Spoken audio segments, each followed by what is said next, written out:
Such a lively crowd tonight, and welcome to the work session for August the 27th. We're going to call this meeting to order. We're going to call the roll. Alderman Barnhill. Here. Alderman Blanton. Here. Alderman Caesar. Here. I was getting ready to say he was late, but he's not late. Alderman Peterson.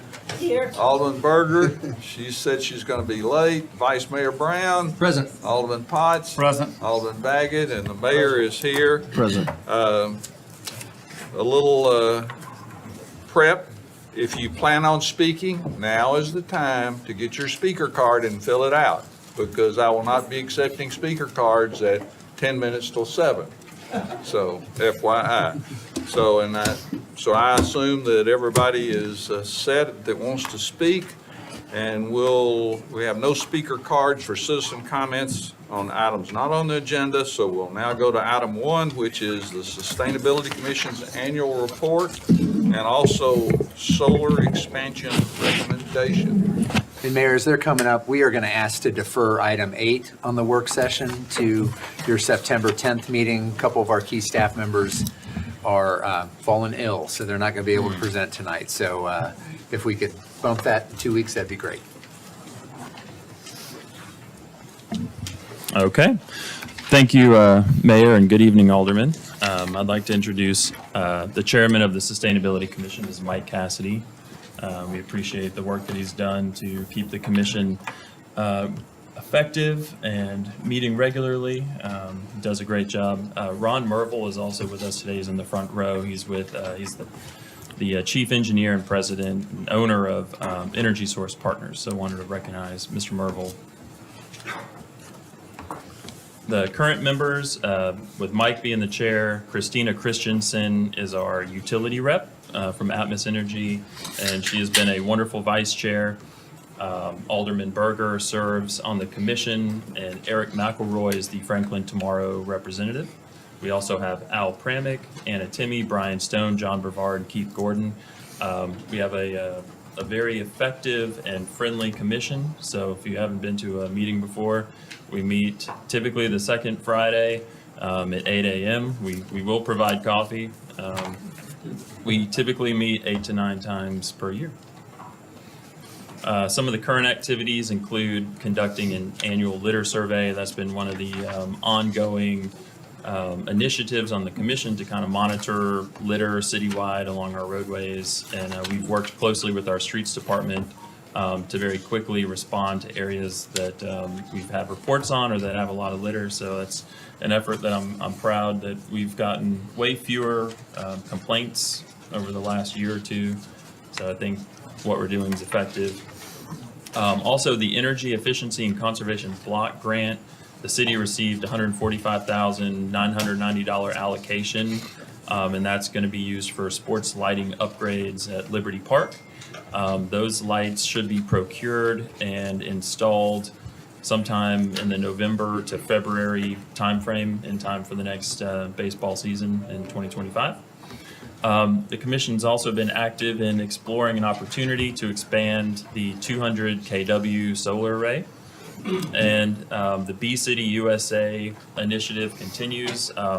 We have an internal staff committee from Parks Department, from Streets, from Planning, from Engineering, and other departments as well to kind of implement and keep that going. In fact, the Streets Department has installed some pollinators, some plants along 4th Avenue. They're going to put some in along 2nd Avenue outside of the parking garage and along 3rd. So there's little areas where we're already getting some of those installed. So more to come on that. So in terms of the outlook, Bee City USA, we're gonna keep moving on that. We're looking at municipal sites for pollinator gardens, specifically Fire Station 1, and Atmos Energy has agreed to sponsor that one. So we'll be hopefully working with Atmos on that. And we've got a meeting coming up with the Master Gardeners. So just trying to create partnerships as that program moves forward. Continue monitoring litter along streets. evaluating glass recycling options. That's something the commission's been interested in over the years, but there are just several challenges, including collection, sorting, end use, and cost. And then of late, just looking at options for the expansion of the 200 kW solar array with a contract amendment. So we'll get into that right now. The 200 kW array was commissioned in 2012 through a partnership with Energy Source Partners. The city leased 1 acre of land at the water reclamation facility, wastewater treatment plant at the end of Claudia H. Drive behind Franklin High. And then Energy Source Partners designed, financed, and built the system, and they continue to maintain it. So there are two solar projects out there. The 200 kW is the smaller of the two highlighted here. 8 years remain on the 20-year lease. So it's a 20-year contract, and we've got a little under 8 years remaining on that. I'll let Mike talk a little bit about kind of the commission's work in evaluating the options for expanding that system. Thank you. Bush. You're good. I'm good, okay, thank you. We started looking at this issue at our January meeting, January 24th, 2024. We had a lot of questions, a lot of dialogue with Ron, who's here with us today as well. And we had City of Franklin staff members involved throughout this. I want to call out especially Mark Hilty. He's been almost like a member of the commission. He's been in almost every meeting, and we really appreciate his being there because this is in his bailiwick largely. And so it's been, I was chatting with Ron prior to the meeting, and I asked him, how many times have you been here to meet with us? And we have some very talented, experienced people in energy space on the commission. We're very fortunate to have them. And it seems like every time he comes, he leaves with a list of more questions to come back with, answers at a later date. But we sometimes there is some time pressure, I guess, to get a decision on this. And we'll get into the discussion about that a little bit. I'm sure Ron can give us the specifics of that. But we need to get a version of this project underway, and about 5% of it, if I'm not mistaken, completed before the end of the year in order to qualify for federal reimbursement of some significant part of the expenditures. And we met on August the 9th, the commission did, and we approved, we looked at a number of options. Those options were different sizes of replacement of some of the existing panels, upsizing those, or in terms of capacity, we looked at different levels of new facility. We looked at storage options. Obviously, the technology's changed dramatically in the last 12 years from what was done initially. So in the same footprint, you can get, I don't know, I'm going to say something wrong, Ron, but you can get significantly more wattage in the same form factor just because of the advances in technology. But there is this opportunity to tap into some federal funding, and that's putting some time pressure. What we really want, really would like to have happen is that we would get direction from BOMA to tell us to go back and start preliminary work on a draft of a new contract that would amend the existing contract with TVA and ESP. Yeah. ESP. And that would be very important to us because of the time pressures. And the other part of that, in addition to putting together that plan, would be to conduct due diligence on all the assumptions that have been used for the economics, break-even analysis, all of that. Much of that work has already been completed. And based on that work, on the August the 9th meeting that we had, is we made a recommendation. It may be that recommendation is no longer on the table because of some spacing limitations that we can talk about in this question and answer session. So again, a lot of activity. There's been a lot of good work. We've had good questions. We've taken advantage of Ron and Mark as well. So with that, I'll pause and turn it back to you, Andrew. Okay. Yeah, essentially, several different options were presented to the Sustainability Commission. The 3 megawatt solar array with the flow battery package was the largest option. So of course, it's going to generate the most savings.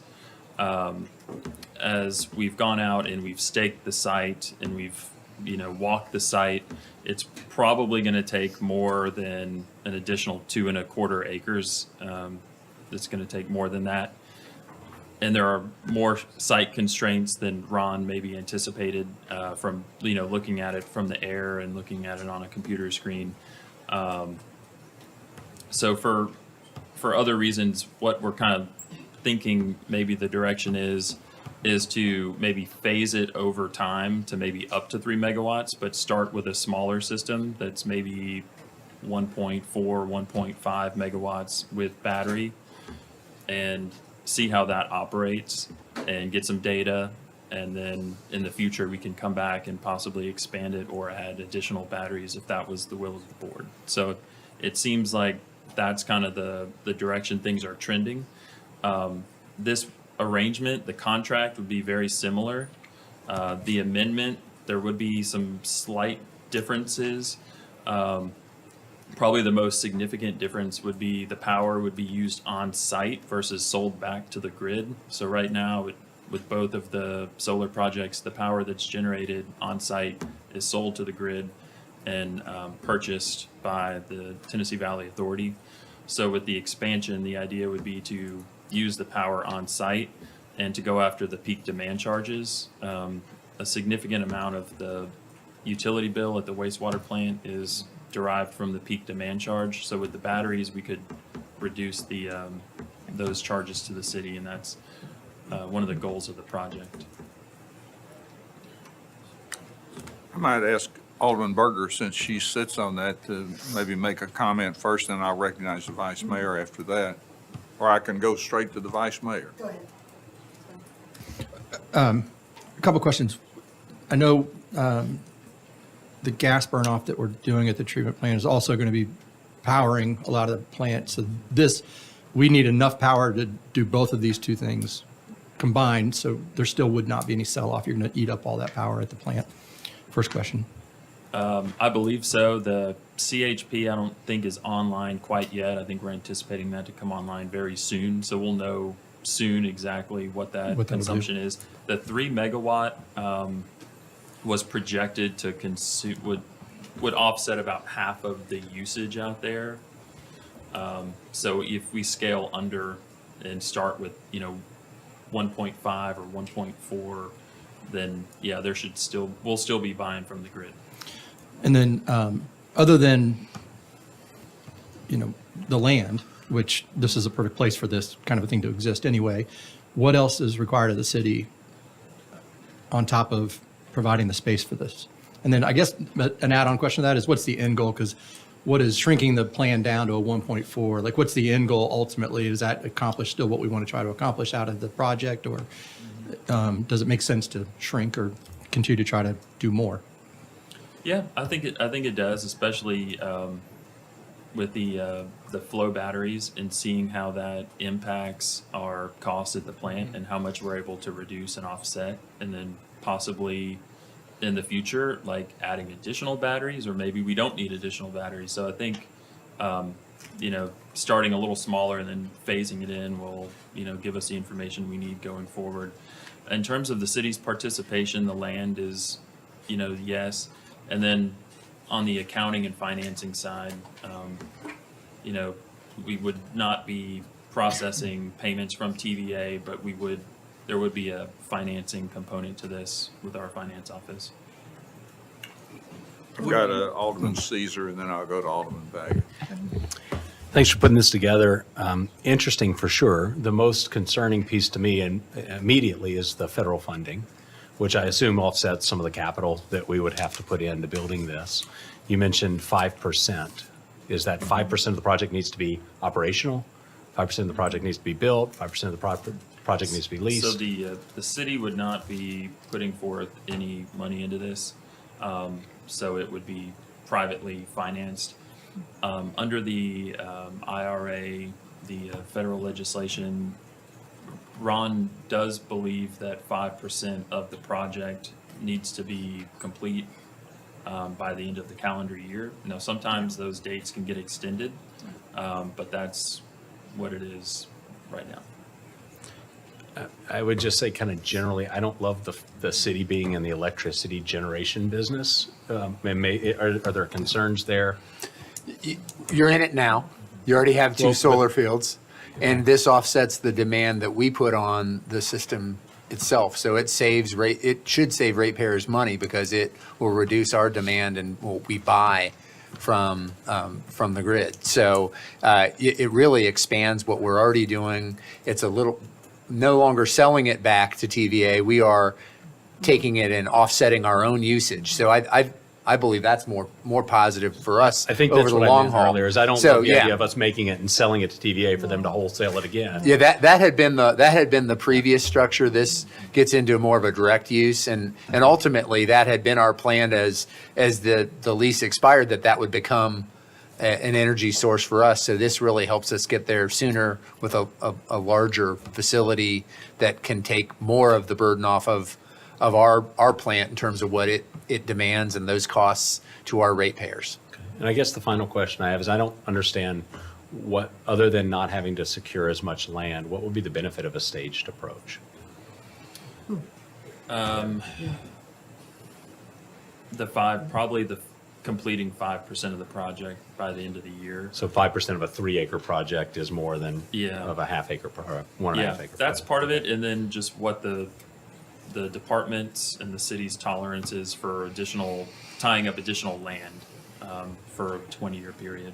So, we also want to be, we understand that it is a wastewater treatment plant, but we also want to be somewhat judicious, knowing that, things could arise in the future and we have a use for it.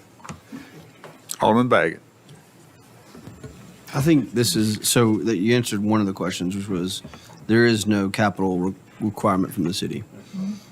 I think if I remember right, we're generating around a few $100,000 in revenue a year from the TVA. This was when I was on the Sustainability Commission.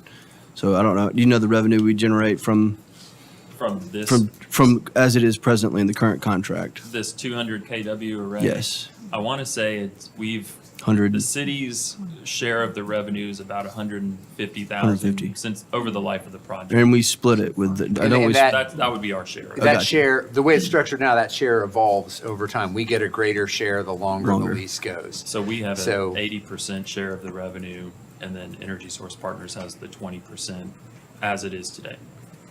So this would be a little different arrangement in that it would go directly to offset what we're spending now on power. so 7 million though is the estimate over 20 years, which is what? $350,000 a year. Math on the fly, Alderman Baggett. Yeah. I mean, we'd have to look at. No, how I much think this- that's the thing. I think, well, we need to look at the specifics, and I think our question for That's you the tonight important- is there enough interest for Yes. us to go hammer out details and get that to you? Because I don't know that we can answer do. everything tonight, and I'd like to have a little more complete picture for you, but if there wasn't interest, we're not going to go spend the time, and there is a little bit of a time frame with the federal program that we would want to get something in front of you here, fairly shortly so that we could act and then get something in place to meet that threshold. The other thing I would want to see when we come back is our annual energy costs at the plant, because if we're going to save $350,000 a year over 20 years, I know we spend more than $700,000 a year over there. And it was said that we would save 50% of possibly our energy cost. I don't know if that was what was said or not. So just understanding the scale and scope of what the savings would be versus what we're spending today. It's about 1.5 million a year 1.5. on electricity Okay. today. So there you go, 50%, or 20%, excuse me. I think this is great, and then and if we can make the math work, I think it's a great use of land. I don't know that we're going to be expanding this plant. And some of this land, I'm sorry, some of this land is limited in how it can be used, because at one point, there was a land application program many, many years ago. And so there's some limitations on what we can do with some of this land anyway. So this is a nice fit. Alderman Berger, you want to weigh in? Sure, I was wanting to hear what people had to say first. The land use would be the question, you know. Well, first of all, let me back up and just say, the Sustainability Commission, we're charged with bringing things to the board that make sense. That if we're going to spend money, in this case, we don't have to, but if we spend money, what are we getting in return? Is it enough to offset what we spend, and do we reap the benefits from it long-term? In this case, we have Energy Source Partners has been presenting to us, and it was very intriguing. He is supposed to put together sort of a white paper for us with all the information on it and the different columns that I'd asked for. And I think we could bring that back to the board for one thing. I think the land use question, we need to look at that internally at the city, Eric, to probably say, what are the possibilities? Are there any, because it's very limited what we could do over there. And would we need that to expand the plant anytime soon? I don't think that's the case either. So I don't think a question or the answer to the land use is a big deal here. I don't think we have a problem. Staged approach is something, I think we have to bring that information back to the board so that we can see in our columns the pros and the cons of both of those options. The problem here is we do have possibly the end of the year decision that we have to make. And that puts us in a tight bracket, but we can do it. It's August, it's the end of August. So we have September, October. We need to make that decision by early, November, in order to get back to them so we can complete this. So the end of the calendar year is really important. And then again, no capital requirement at all from the city, so that's a plus. I think we can give you some more information that might be more helpful. We can lay it out very succinctly to take a look at the pros and cons of some of these issues that were brought up here tonight. And I want to hear if there's any more questions as well. But all in all, I think this would be super wise to go ahead because our water treatment plant uses so much electricity. This would be a great way to offset that. Alderman Caesar? And we have a lot of projects on tonight. I would just say that you guys understand probably better than anyone the timeline to get that 5% done. And if it's unlikely that we can do it in the last quarter of the year, then I would say my interest in this project falls pretty significantly. So as you're building whatever that next stage is, make sure that that timeline is a pretty critical part of that. We just need an answer by the end of the year. No, we said 5%. Isn't The it? project has to be done by.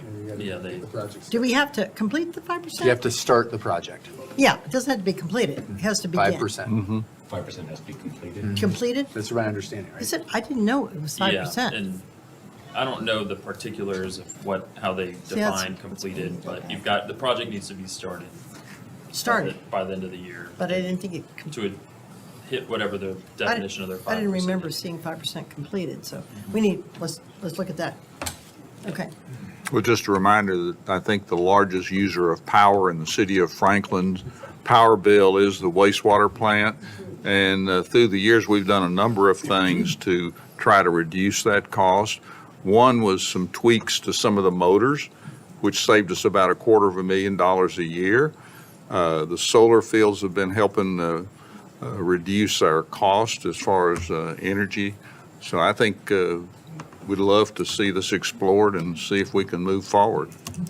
How about item 2, which is resolution 2024-57 to approve temporary median barrier installation on State Route 96 between Royal Oaks and Interstate 65. I do have 2 public speakers, but we'll let the presentation proceed first, and then I'll ask the folks to come forward. So we have folks from our engineering, traffic engineering, and police traffic here as well to talk about this area. One of our highest accident areas in the city and some approaches that might help us address that. So, Paul, Adam, Take it away. So this was Dr. Greer? presented at CIC meeting, just to get a little bit of direction from the Board of Mayor and Aldermen. I also want to say that we have reached out to every single property owner along this corridor and business owner, sent them a formal letter, sent them a copy of the study.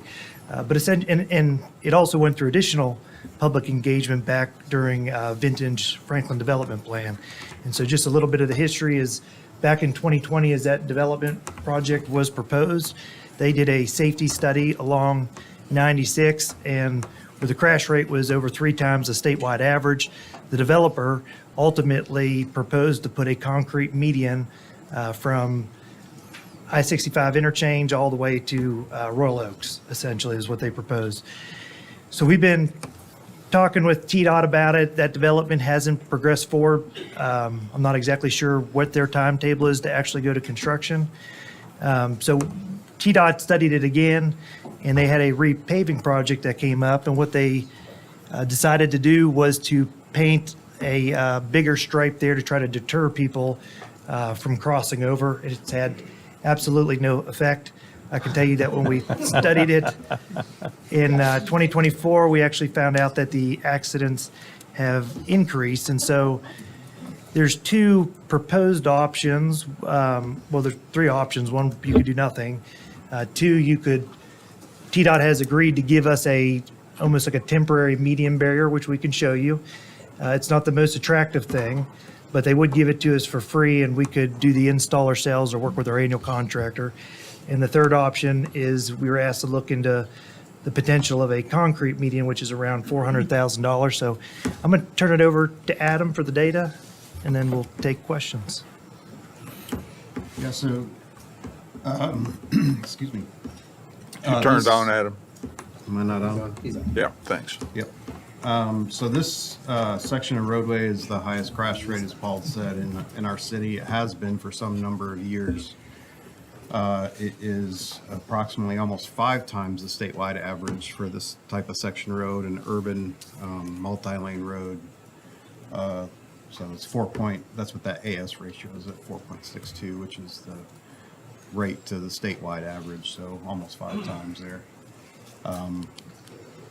In your memo, you will see just a snapshot. This is from the statewide database, showing the 5-year crash histories around the city. And this particular screen grab, you'll see that circle down there, the 763 in the past 5 years, followed closely by Mallory and Cool Springs. The median openings mostly around Mallory and Cool Springs. And I will be happy to answer any questions, as well as Sergeant Greer. Sergeant Greer, the police department pulled the detail of the last year for crashes. I think that was asked for in the CIC meeting. That was the last page in your memo that shows the total crashes, how many are angled crashes with injuries. That would be your last page of the memo that we pulled the detailed information. Be happy to answer any questions. Have we had any deaths in that area? I mean, Yes. severe injuries? I think we've had 2, 3? There was one fatality, I think it was 4 or 5 years ago at the intersection of Royal Oaks. Yeah. And I remember that Husband, one. wife. I think it was a medical emergency more than it was from the crash. Okay. But I was just wondering if we've had anybody crossing over and trying to get into these businesses that have, None that have resulted in Fatalities. fatalities, none in the past several years. The Interesting. one at Royal Oaks in 96, that was about 5 years ago, I Right. believe, on Easter morning. okay. Would you like to hear from the speakers? I'd ask Josh Lee and Stephanie Tillotson to come to the podium and give you a couple of minutes each. Please go ahead. You're there. I've been here, this is my 3rd time here to speak on this, so I don't know what more I need to say. I am in support of putting up some barrier there. That stretch of Murfreesboro Road, people are cutting across 3 lanes of traffic to get into fast food restaurants, and it's dangerous. I travel that stretch every day to go visit my father who lives in an assisted living facility. And we go back to, the hospital to go to appointments. So I'm on that road constantly. And we have almost gotten T-boned several times because people will stop to let the person that's in the median cut across. And then the middle lane will stop also, but then the outside lane, they don't see it. And we've almost gotten caught several times. So the population is growing in Franklin, and it's only going to grow more because everywhere I drive in the city of Franklin, there's new developments going up. So to me, this is, all the facts and the data that's been presented before, saying it's a top crash rate or crash incident site in the city of Franklin and one of the top in the state. I feel like to not do anything is not responsible. And that's all I have to say on it. So hopefully we can, like I said, this is the third time I've been here to talk about it, and I'm hoping that we can do something and move forward. So thank you.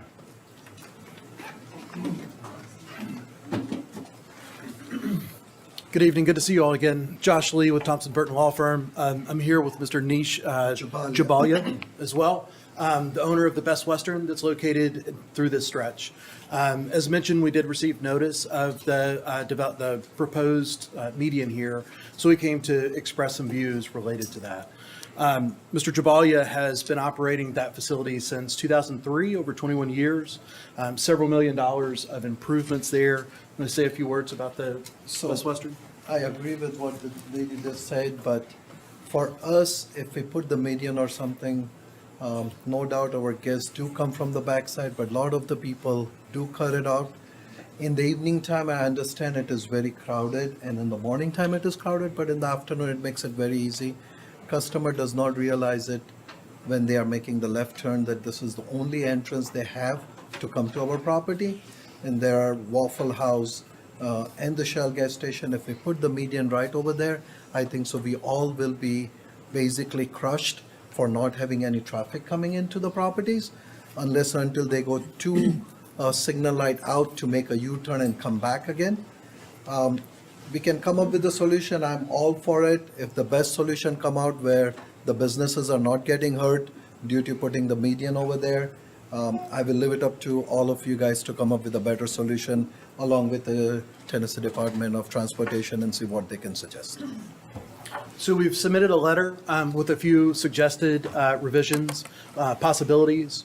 One is to prohibit left-hand turns out of all of the businesses so that you're not turning left out of the business. That is a restriction as you're coming out of, I believe it's the Wendy's that's along this stretch.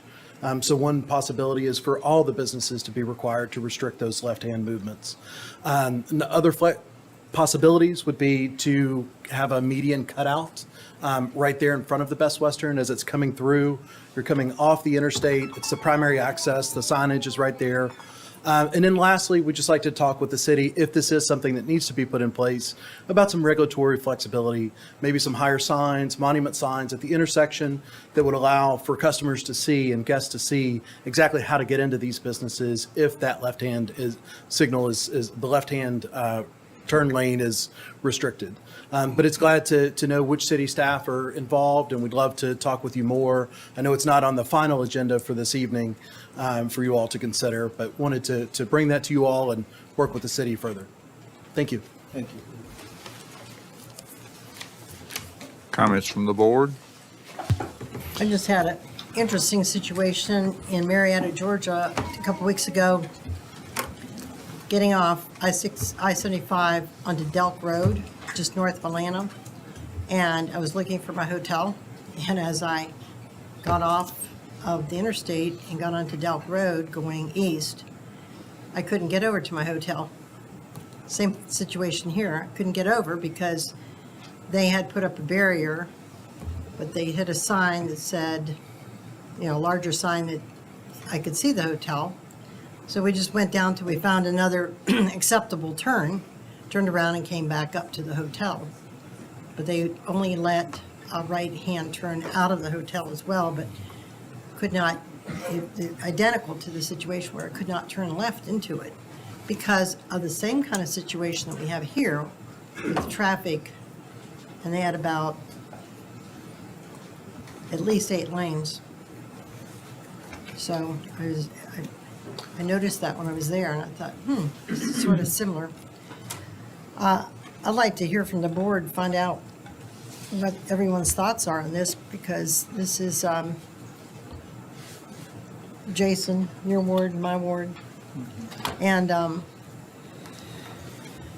we really, Stephanie, you came to us very early on with this, earlier this year, to a CIC meeting. And I travel this road a lot. I think a lot of us do, but I certainly hear you and understand something has to be done. I don't want to really hurt the businesses, but I don't want people getting killed and injured severely. Because this, as you can see, is an extremely busy place. And I don't know if anybody, it definitely is not safe for people to be turning left and going into these businesses, or coming down and turning right and going into the businesses on the north side either. So I'd be interested to hear. Alderman Barnhill? I think doing nothing is not acceptable. So we'll rule out that one and go to 1 and 2. I didn't hear a recommendation from you guys as to which one you thought was preferable for this particular area. Did you make a recommendation? Our recommendation would be to put something up. All right, that's getting there. That's a start, but. That's a start. I mean, it was brought to, during CIC, the look of the flexible delineators is not good. The maintenance can be a little bit of a nightmare. They get hit, taken out, whatever. So that is an issue versus a concrete rolled curb barrier that we could put in as well, but that would be more costly, obviously. Yeah, these are the flexible delineators. They're not very attractive, but it is a good temporary interim solution. You don't have to potentially. spend $400,000 Right. for You it. don't have to spend $400,000 for it. There will be maintenance costs You associated don't have with to it. keep an eye on it. Yeah. Can we make them black? Well, you've got the concrete median beginning at Royal Oaks going towards town. You've got that. So you wanted to do from the interstate to that location there, skipping that intersection. Okay? I mean, I kind of like, but you probably figured out which one I kind of like. I kind of like the one that doesn't have the $400,000 price tag. Never would have guessed, Alderman Barnhill. That's the reason I was giving you a break. I have a question about the state too, if I may. What will the state, is there anything the state won't allow us to do, or is that up to us? I mean, They're leaving it up to us. they are? Yeah, they would be happy with the concrete median. They'd be They could go. happy if we put those delineators Only in. thing with those, what do you call them, delineators? You just drive around in these other cities and they look horrible. They're mangled and they're dirty and scuddy looking and they're very unattractive. And they eventually get knocked down and they eventually just get all mangled up. So, We need to go to the vice mayor. I don't know how that goes. I think our job, number one, is public safety, so I agree with Alderman Barnhill, doing nothing is not an option, and I think we're very business friendly, but at the end of the day, this is one of the busiest roads we've got. It's only going to get busier, and I think we got to do something. We talked about the delineators and the wall. I think you're going to have maintenance with the concrete barrier too. You're going to have trash that's blowing into it. You're going to have all that kind of stuff. I don't even think that looks any better. I like I don't like the $400,000 price tag, and I think we don't have plows. We don't have a lot of snow stuff that we're dealing with here, which is really what tears those things up the most. I think it's a good solution. I do like the idea of some sort of signage maybe that would help. I think everything can get lost on that road anyway, the way it is, but maybe there is something that we could do for businesses, to point them down Royal Oaks or something, or back to that back way. But I don't think we can put that over top of public safety, and the numbers are the numbers, and I think we got to do something. Y'all just missed a case study. Yeah. There was a car in the median that wanted to turn left and it kept inching up, and finally it was like, yeah, I give up, and it went back in the lane and went straight. That was me. It was? This is the live feed, Mayor. Yeah.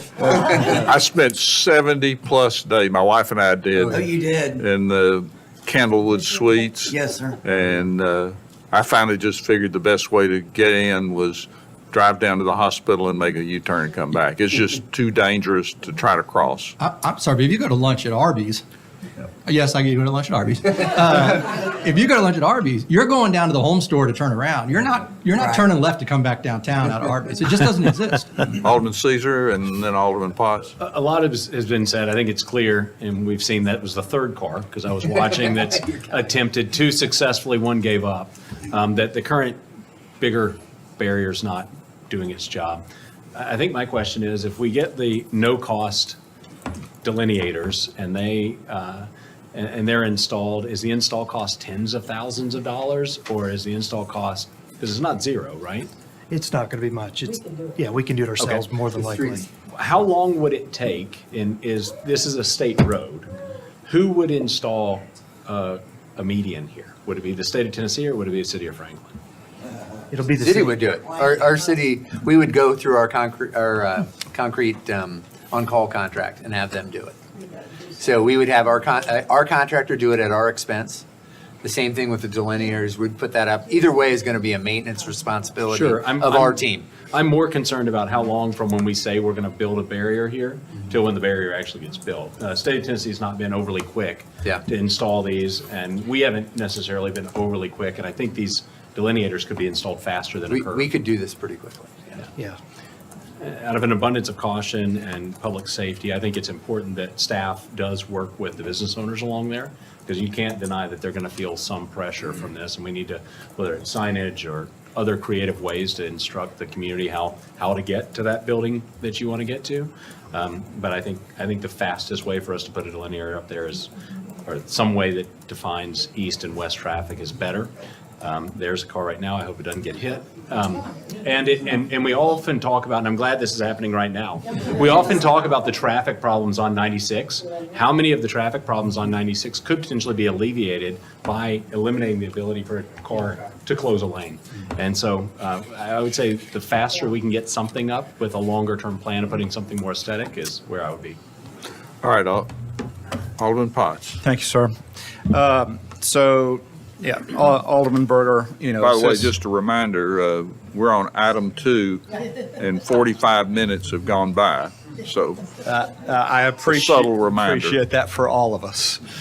So with that, I'm done. Thank you. I didn't mean to discourage your comments, though.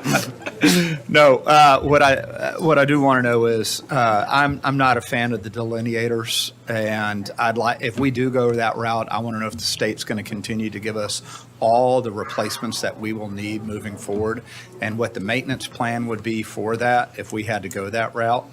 And then if we need to evaluate how many times we're actually doing those repairs. I do have concern about the impacting of these businesses. They are in Ward 1 and Ward 3 right here. I think, Mr. Lee, who spoke, gave some good direction on that. I don't want to spend $400,000, but I'll go ahead and tell you, I don't want to put the delineators in. I think they're going to look cheap. I think people are going to run over them. I think it's going to continue to be an issue. I was actually in that same area of Marietta 3 weeks ago for a soccer tournament. I know exactly what you're talking about. What I would like to see, I'd like to see a plan, though, on how we could redesign the intersections and signalize the intersection so that people know where they can make a U-turn, so that they can get around and get back to these businesses. Because that's one thing that we haven't discussed so far. Because I know I actually am one of the reasons why there are so many no U-turn signs in there. Over time, I've always put in that request to put that there. So we need to tell people where they can do it. All right. For a no U-turn, there's just no sign. Correct. Right. So when you put a no U-turn on there, that's no U-turn. If there's not a sign up, you can make a U-turn. Okay. Yeah. You can Anywhere do it's not that, signed. you can do that, but there are cities that actually put signs up at the intersection Yeah. to designate in this lane, be aware, these people aren't just going to turn left. They're actually going to slow down and make the U-turn, so don't rear-end them. All Yeah, right? so we would sign the conflicting right turn movement with the U-turn, that the U-turn has right of way, so that you What- try to avoid that happening. What's the takeaway from here tonight? I've got then? Alderman Baggett. One more, this is a novel comment. I agree with everything everyone said. But I think there's an opportunity, because I do empathize with business owners. There's some connectivity opportunity. I do believe if the private business owners would get together off of North Royal Oaks, back into behind the Candlewood. I think if we could look at some different ways to do some connectivity into these businesses. I know these were developed at a time in which we didn't require interconnectivity between the businesses, but we know that that helps. And so I think if we could, this needs to happen, but also I do think we could get creative. If you could get me to Waffle House a little bit easier, that'd make me and my daughters happy. But I do think that there are some connectivity opportunities, maybe planning and engineering could look at, and that'll be it. And Alderman Blanton. Basically, I do agree. But I think we've got to worry about the impact for these businesses and maybe set up a time to meet with them to see what their needs are as far as signage.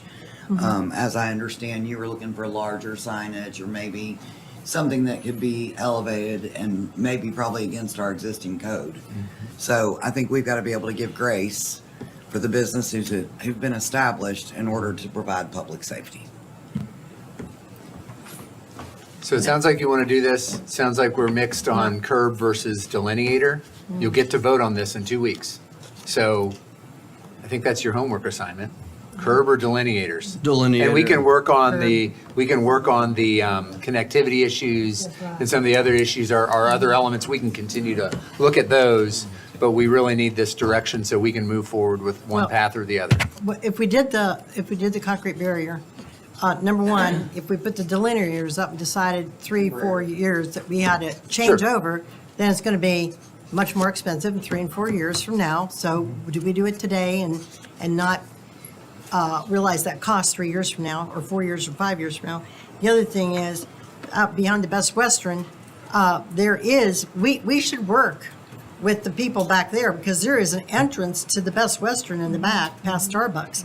We could improve that for this business and give signage for them as well. I think we have to work with them to figure that out, if there's another entrance that we could send people to. Yeah, those are all separate issues we can work with folks on. Yeah. We need this direction on how you want to solve the That's part of it. traffic part Part first. of it. Yeah, I just want to note, this interchange is still on the long-range transportation plan for 2035. Yes. For rebuild. I know, but it's starting now. We should start it now, but at any rate, and they would probably eliminate left turns in that whole section. that would probably happen anyway. Item 3. Thank you.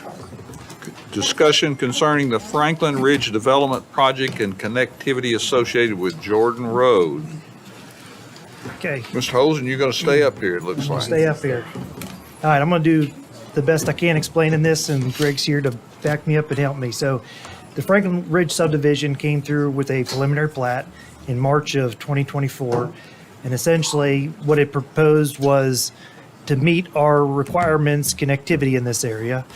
They came through with their plan and ultimately got it approved at a staff level, correct?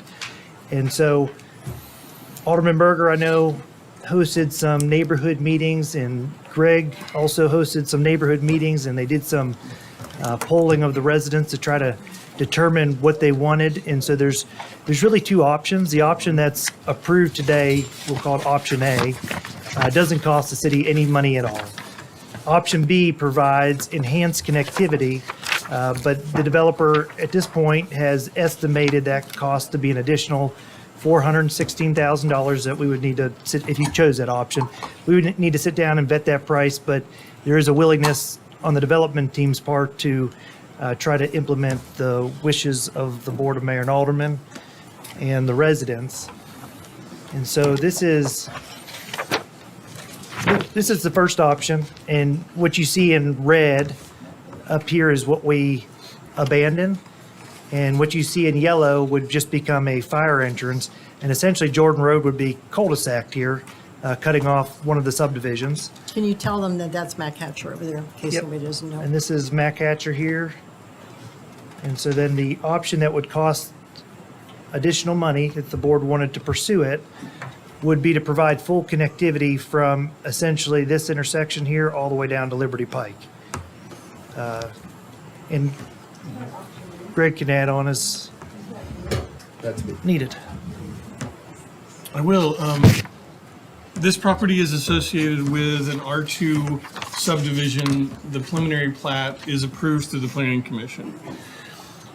With the approval of the preliminary plat, Toll Brothers is improving the area that you're seeing here in yellow, and that's going to go from Firestone Drive all the way to the development's entrance. They're also making improvements here in orange where there's the cul-de-sac. That total cost is $2.1 million that Toll Brothers is spending. This does not qualify for collector road or arterial road impact fee reimbursement. This is a local street. So they're coming out of pocket to make road improvements to Jordan Road. It's kind of an older, almost county road where development occurred, but the road was never improved. And so there are portions of it where the road is only 18 feet wide. Well, with this proposed development of 34 homes, Toll is now spending $2.1 million to make that improvement. With the preliminary plat currently approved, you can go back to A. Yeah, this is the one with the cul-de-sac on it. This is Plan A, what we've been referring to as Plan A. Plan A shows a cul-de-sac at the church's driveway, and then an emergency connection only between that cul-de-sac back up to Glen Eagle Drive. This did not find favoritism with the community in our neighborhood meetings. We had 6 yes votes and 33 no votes from our neighborhood meeting regarding closing off this southern leg of Jordan Road to the Eagle Glen neighborhood. What was supported by the neighborhood, if you'll go to the second slide then, Paul, is to open Jordan Road from Glen Eagle all the way down to Liberty Pike and add a right in, right out movement at Jordan Road and Liberty. So now you can, in the future, you would only, if you were on this portion of Jordan Road, you could take a right headed toward Mac Hatcher, but you wouldn't be able to make a left turn toward Liberty. So this portion of roadway between Glen Eagle Drive and the church's driveway has estimated improvements of about $416,000. So we have an approved plan, Plan A. That's approved. It's associated with the preliminary plat. It's been through Planning Commission. So that's approved. The neighbors have asked us to revisit and hold a neighborhood meeting, which we had, get their input and feedback. Plan B received 44 yes votes and 4 no votes. That's the one that includes this additional $416,000. Toll is asking, they're already in 2.1 million with improvements on Jordan Road. They're asking the board, mayor, and alderman if you want this fully connected, open road network, that you participate with them. They'll do the work. They'll be the contractor. They'll pay for the improvements for the 2.1 million. They're asking BOMA's consideration on spending the $416,000 to get this local street up to city standards. Alderman Berger. All right, thanks, Greg. Yeah, we had a great turnout with the neighbors. Thank you all so much for coming out and talking about this. Eagles Glen does not want to be cut off at all. And when you say full access, this is not a straight shot down Jordan Road. This access is very subdued compared to a straight shot down Jordan. We abandoned that one section behind the gate right now, and that land will go back to the homeowners in both areas there. If this is allowed, option B, which was, I think, 44 yeses and 4 nos, it still gives access to Amber Glen and Eagles Glen. And this whole road at Jordan at Liberty should have been a right in, right out all along.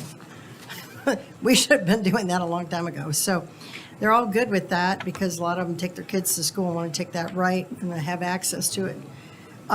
When you come up Liberty or come up Jordan Road and you hit Bratton Place there at Glen Eagles, we could put a stop sign there and a three-way stop. So people are stopped, and we want to discourage people from, just coming through there.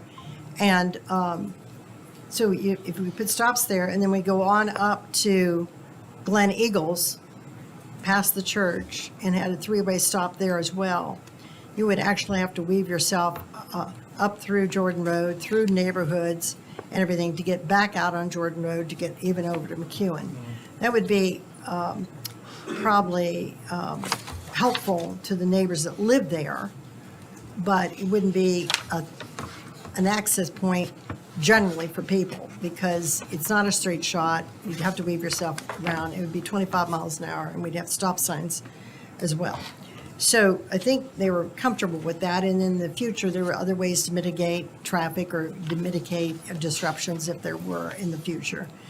So that was overwhelmingly decided by the residents of both the subdivisions. That pretty well, we had a few people that disagreed with it, but at the same time, I think the numbers, we did have a great turnout that night.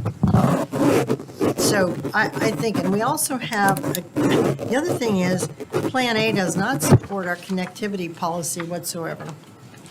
And I keep saying, we have connectivity policy, we should follow it.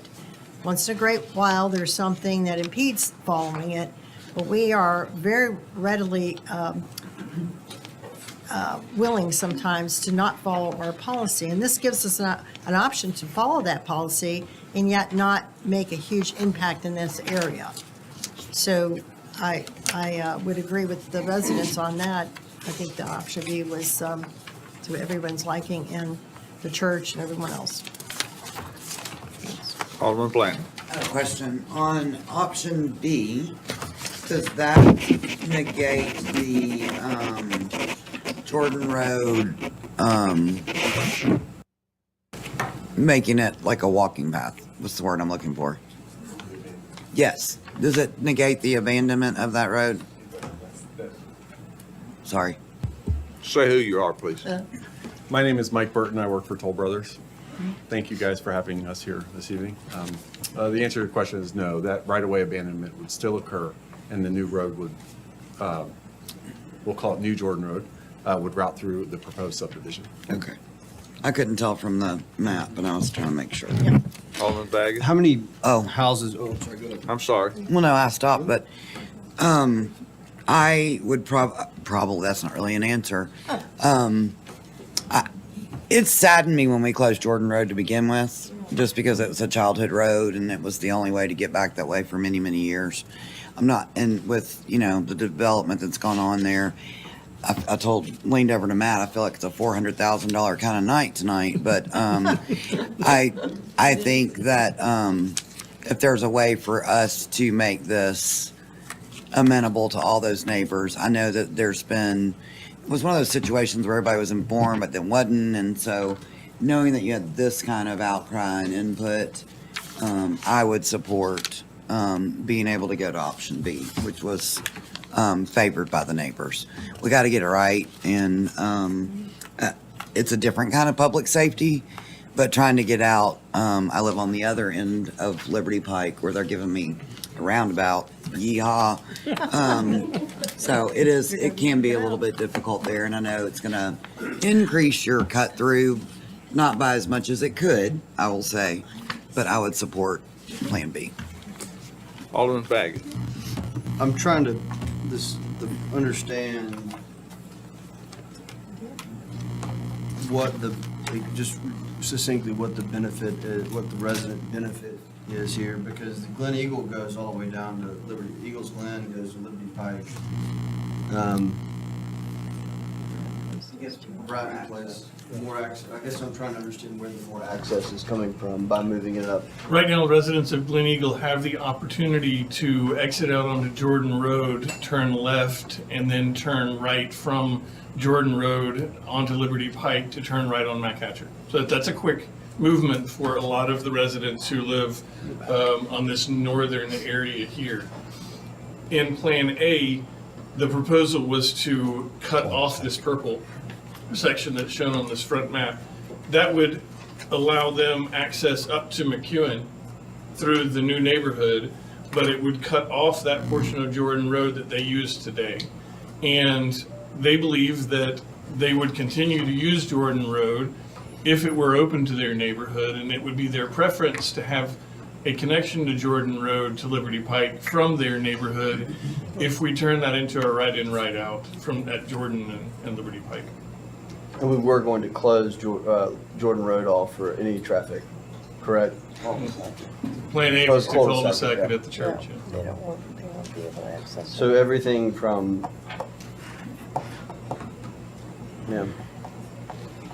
Foxcroft North wants to go out Jordan Road, and I assume people from Foxcroft South just go south to Liberty Pike. Probably a safe assumption. So it's Fawn, Circle, Pintail, Glendale that want to continue to go out Jordan Road. I believe too that there's a circulation through the neighborhood that the school buses take right now that is an established pattern, and I believe that this connectivity allows that established pattern to stay. Yeah, B does. B allows it to. You want to hear, go ahead, Alderman Barnhill. So what you're asking for is that the developer do the 2.1 million, take on the additional responsibility of the extra $400,000. The city then reimburses the developer for the 400,000. He's still out the 2.1. That's Is that what you're at? Okay. He does Unless have you want to contribute more money. Oh, well, maybe later. Just on the other. Not a good question for Alderman Barnhill. Thank you. You want to hear from some residents? Please. If the following people will line up there at the podium, you have 2 minutes each. Sean Jansen, Jeff Lewis, Jenny Biddick, Jim Pat Flowers, and Carol Edwards.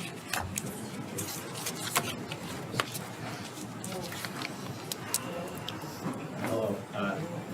Hear me? All right.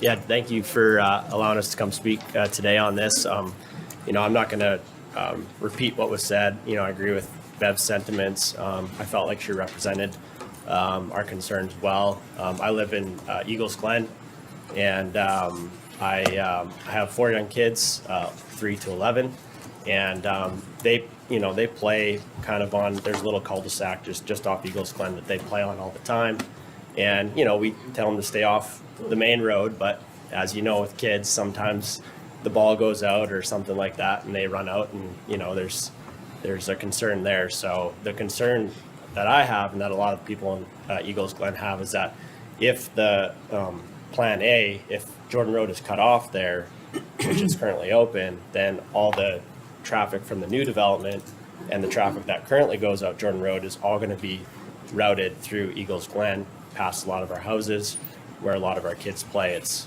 a lot of young families in the neighborhood, and that's probably my biggest concern, is just the safety of the children. So, thank you. I have some notes because I'm terrible at speaking in public, so bear with me, please. Thank you for letting us speak to you. We really appreciate it. And your name, please, ma'am? Excuse me? Your name, please. Oh, I'm Carol Edwards. Thank sorry. you. And I live in Eagles Glen as well. We use Jordan Road frequently. We live on Fawn Circle in that northern part of the development. We use it to go north on MacHatcher. We use it to come out here to go straight. We never turn left. God knows why anybody would do that from Jordan Road. So a double right in, right out sounds perfect. The new development is 34 homes. If that's an additional use, all those people who want to go to Liberty Pike have to go through our development. We accept that. That's fine. It's a 33% increase in the number of homes accessing the roads through our development. That's a huge increase. Back when this all started being talked about, I saw something that was written that said, oh, it'll be an immaterial impact on their development. 33% more homes is not immaterial. As the gentleman just said, we have a lot of children. We also have a playground and a pool that is at the junction of Eagles Glen and Glen Eagle. So additional traffic through there, again, is a safety hazard. We're not going to do away with the traffic. 34 homes are going in, they're going to come and join our road. But if Jordan Road is closed, then all of us in the northern part of the development that frequently use it to get out to Mac Hatcher, plus these additional 34 homes, are going to have to only use Glen Eagle and Eagles Glen to get out to Liberty. That's a huge impact on our small development. I noticed with this new map that you had up with those, when we were there on August 5th, that in development, the way you had the printout of how, can you put that up for just a minute? You go ahead and finish How you do up. those roads, If you'll go ahead and finish up, please, ma'am. there, that one. So, Yes, ma'am, if you'll finish up, please. okay, I don't understand why this doesn't have to be developed, because that's still open, right? Even if Jordan Road is closed to us, this road's still open here, correct? So why does it only have to be redeveloped and have this additional expense if that little piece between the church and us is left open? I don't Thank have you, an ma'am. answer for that. Thank you. Hello, thank you for letting us speak today. I know you guys have had a long day, a long hot day. Are you Jenny? I'm Jenny Okay. Biddick. I am so sorry. I just have to reiterate that I support the right-of-way. There are times leaving our subdivision and turning right on Liberty Pike is extremely difficult, let alone getting to Mac Hatcher. So if you leave Jordan Road with access to turn right on Liberty Pike, to turn on Mac Hatcher, it alleviates some of the traffic of trying to get on Liberty to go to downtown or to get on Mac Hatcher. Can I ask you a question? I have my 2 minutes up here. May I ask a question? No, ma'am, well, all you do is just, you're speaking to the board, and this isn't a question and answer session with the board. Okay, no, it was just You can something- express your concern, and staff will take that concern. Okay, Noel, it was a concern about the second agenda. My concern is the amount of traffic on 96, and I have always wondered with the roundabouts, and I have the feeling about the roundabouts, why there is not discussion about trying to create another overpass from Carruthers to, say, Oak Meadow to try to alleviate some of the traffic on 96. Thank you. My name is Jeff Lewis. I've been a member of the Franklin community for 36 years. Lived in Eagles Glen my entire time. I'm here primarily for the safety concerns that have already been expressed. I live on Glen Eagle Lane and Eagles Glen Drive, directly across from the pool. Daily, I see people who run that stoplight sign at Eagles Glen and Glen Eagle, and those are Eagles Glen residents. Depending upon who you talk to about this, oh, it's only 34 homes, 68 cars at max, no big problem. Well, I was here before we blocked off Jordan Road. And yes, indeed, it was a connector from Liberty Pike to, God knows what it was called over there at that time. It wasn't Cool Springs Boulevard, it wasn't Mallory Lane. But I truly believe that's what it's going to become again. It's not going to take long for people to figure out that I can get from McEwen to Liberty Pike without either going up to Mallory Lane, down to Liberty and back, or going to Mac Hatcher. So I think the addition of those 68 plus cars, possibly from the new development, in addition to the cut-throughers from adjoining subdivisions, Firestone, Richards Glen, and God forbid the Dwell or whatever it is over there on McEwen, we're going to get some traffic through there. Shutting off Jordan Road puts all that traffic in Eagles Glen. Leaving it open gives more opportunity.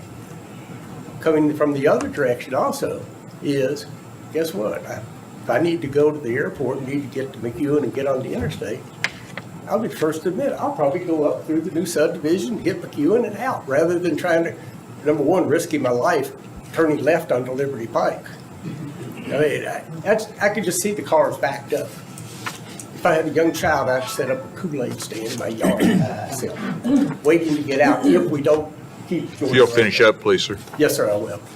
Secondly, I do enjoy using Jordan Road to access manufacturing. It's a heck of a lot easier than sitting at that long line on Liberty Pike waiting for the stoplight to change. Thank you all for your time. Good evening, I'm Jim Pat Flowers. I live at 638 Glen Eagle Lane here in Franklin. I'm a member of the Board of Directors for the Homeowners Association for Eagles Glen, and I've been authorized by the board to represent my 99 home community here tonight. We favor option B, that is keeping connectivity on Jordan Road from Liberty Pike to Glen Eagle Lane. This is the intersection we're talking about. From here north, the road is already closed, has been for years. Option A is closing the road from here to here and leaving this open from Jordan to Liberty. Option B leaves this open right here so you have the full route. 34 homes up here, instead of having to come through Eagles Glen, will be able to come down Jordan Road, as I do from my house right here. I come down Jordan Road all the time. So I'm a little dubious of all the extra cost since Jordan Road is open today as we speak. It's not like they're building a new road. The road is there and open and used today. So option A has them closing part of it, but the rest of it's already open as we speak. So I was at the very well-attended meeting on August 5th. On the option A poster, there were 44 comments. 77 of them said, do not pick this one, leave the road open. On the option B poster, there were 55 comments posted. 82% of them said, leave it open. There was a suggestion box not connected to either option A or B that you could put any comment in. There were 41 comments put in, 68 of those mentioned leaving open Jordan Road. So that's what the people want, and we would appreciate if y'all would do that. Thank you very much. Thank you, sir. You're building a new road, are you putting sidewalks on both sides? Yeah, they would have to, as a requirement, they'd have to curb and go to their frontage and build sidewalks. All the way down to? We would, on this section, probably keep it open ditch and get it to 20-foot minimum, 22 ideally, for fire access and better access there. Because in sections, again, as Greg stated, it's 18 feet wide in some areas. So there's no, I was thinking if we were double sidewalk and curb and gutter and everything, there might be some cost savings. Not for 400. Yeah, we'd have to up that cost substantially if you wanted to do that. No, I don't want that. Okay. I was thinking if you were doing that and that was No. part of the okay, so there's none of that included. Yes, sir. And we'll vet that cost once we have direction. Just, it's just an improvement, we're not going to. Ready to move on? Item 4. Thanks. Resolution 2024-74, awarding the City Hall construction manager at risk to Skanska USA Building, Inc., authorizing the city administrator into Phase 1, a pre-construction contract for an amount of $260,000 with the understanding the Board of Mayor and Aldermen will be presented Phase 2 for consideration of the guaranteed maximum price for development and construction of the new City Hall site. So Mark Hilty was going to help present this tonight. He was part of the interview team, et cetera, and he is not able to be with us. So we have our owner's rep, Chris Kepper, with us, and Shauna Billings, who is also involved in that. completion of the draft contract that you have in front of you tonight, that you would authorize execution of that and substantially the form of that. So we'll fill this in. I was not directly involved in this interview process, so I can't speak specifically to it, but I've been briefed by Mark and some others who participated, so I can try to help with that. But Chris was there every step of the way as well, so we'll let Chris kind of talk through it and answer any questions you have. We do have this on both agendas tonight, wanting to keep this moving and also recognizing that really the construction manager kind of completes our team for delivery of City Hall, and that helps us move forward with some of the scheduling and cost-saving elements of the project, and we'll move from there. But that's why we put it on both agendas tonight, to keep this moving and keep supporting the project. So I'll let Chris speak, and I can maybe fill in some gaps that I've heard from our team that was involved in the process as well from a staff standpoint. But Chris, take it away. Thank you all.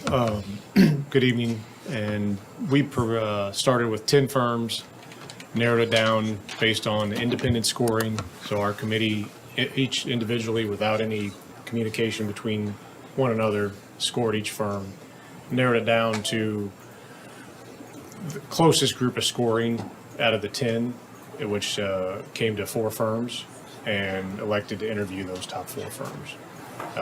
Each firm, 2 firms one day, 2 firms the following day, and again, independently scored them and then deliberated shortly after the last firm on the second day. And right after the last firm, the conversations that took place, it was, I think a couple of scores came in, but it was more the direction that let's give the weekend, give some thought on the interviews that just took place, and give me, I think it was the following Tuesday by end of business, so 2 more days to get all the scores in and evaluate them. And that evaluation, Skanska was rated the top, followed by Bell, and they were within roughly 2.5 points of each other. The third one was, we're getting down into tenths and hundreds of points. That's how close the grouping came together on those, with Skanska on the top. Alderman Blanton. So Alderman Baggett has been a part of all of our selection processes. Was he a part of this or no? He sat in on the interviews, yeah. But he didn't score. He Is chose that not correct? to score, yeah. Oh, Yeah. chose not to? I don't want to get something started. Yeah. I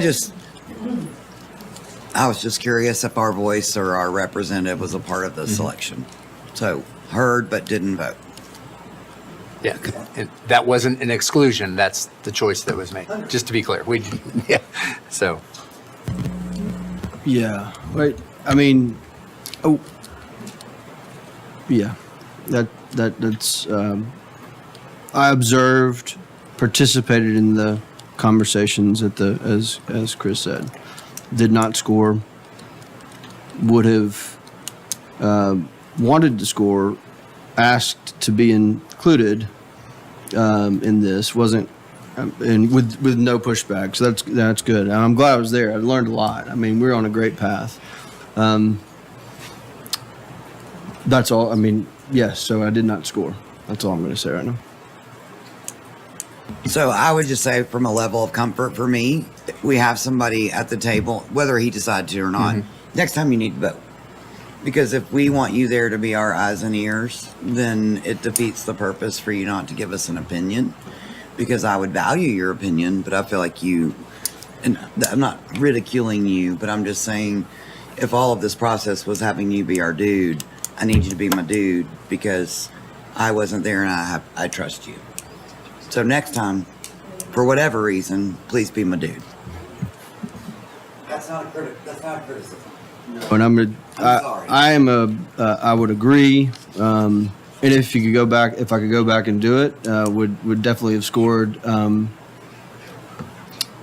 Yes, thank you. Thank you. I'm just curious. Felt like you're on path, and so I was waiting for that to be part of that. I'm not going to make it all. Yeah, that's right, yeah. Other comments, Chris? Okay. Any other comments from the board? Yeah, well, I won't. That's all I had to say about that. But why are we doing a pre-construction contract only now? Because we looked at everything. Why just the pre-construction piece now? Pre-constructions get them engaged in the first set of. What, have we negotiated the entirety of the rest of the terms of their engagement? You've anticipated it, but you also want to negotiate the guaranteed maximum price. Right, but So this provides you This is with leverage pre-construction. in negotiating the guaranteed maximum price. Understand what this does. The this is a pre-construction, phasing. but there's a lot of unknown cost and we're deciding to go into this pre-construction phase, but we have uncertain costs like how many man hours or how many the billable rates and the billable hours and how many people are going to be associated on the job. There's going to be, there's a lot of additional things that I think are to be negotiated. This actually, if we were going to go by cost, this was about $200,000 more than everyone else's pre-construction cost. So we're looking at this, but their overall fee was less, right? When you took the 2%, less, yeah. when you took the other portion that we're not voting on, it overall is less. But this, I guess what I'm saying is we're voting on this piece, but the second piece is not really negotiated yet. With a lot of the detail that I think, for me, a deal like this, the costs they're hidden in the number of people they're going to assign to this job. It's going to be hidden in their insurance rates, their sub-gap, sub-default, builder's risk rates, bond rates that they have if we don't go get our own, and change orders, general conditions, none of which is in this contract. My concern is that we don't have all that negotiated yet, which I thought I thought that's what we were going to be looking at tonight. Was that? And when I pulled up my packet, I was going to look to see how many people were going to be on the job, what the rates are. So I guess the question is, after those comments, is what are we going to do to make sure our owner's rep? What are we going to do to make sure that we hold them to the fire on the next phase and next contract and negotiating? I mean, I will not blink twice if we cannot get a good deal or not get what you say. We are getting fair rates, and I don't want 15 people on this job billing $400 an hour when we don't have to have it. We heard that from all the other interviewees. We heard, well, not all of them, but some of them. So I want you to know we're going into this first phase of it, but the next phase is still a decision. If we cannot come to terms and agreements and making sure that our owner's rep is getting that cost down and we're not going to get anything slipped into us. And please bring us back another contract. If we cannot come to, because that's what we hired you for. If you can't come back to us with the actual CMAR GMP contract with terms and conditions that are favorable to us, like we're just like anybody else in the marketplace, I'm telling you right now, we'll do something else.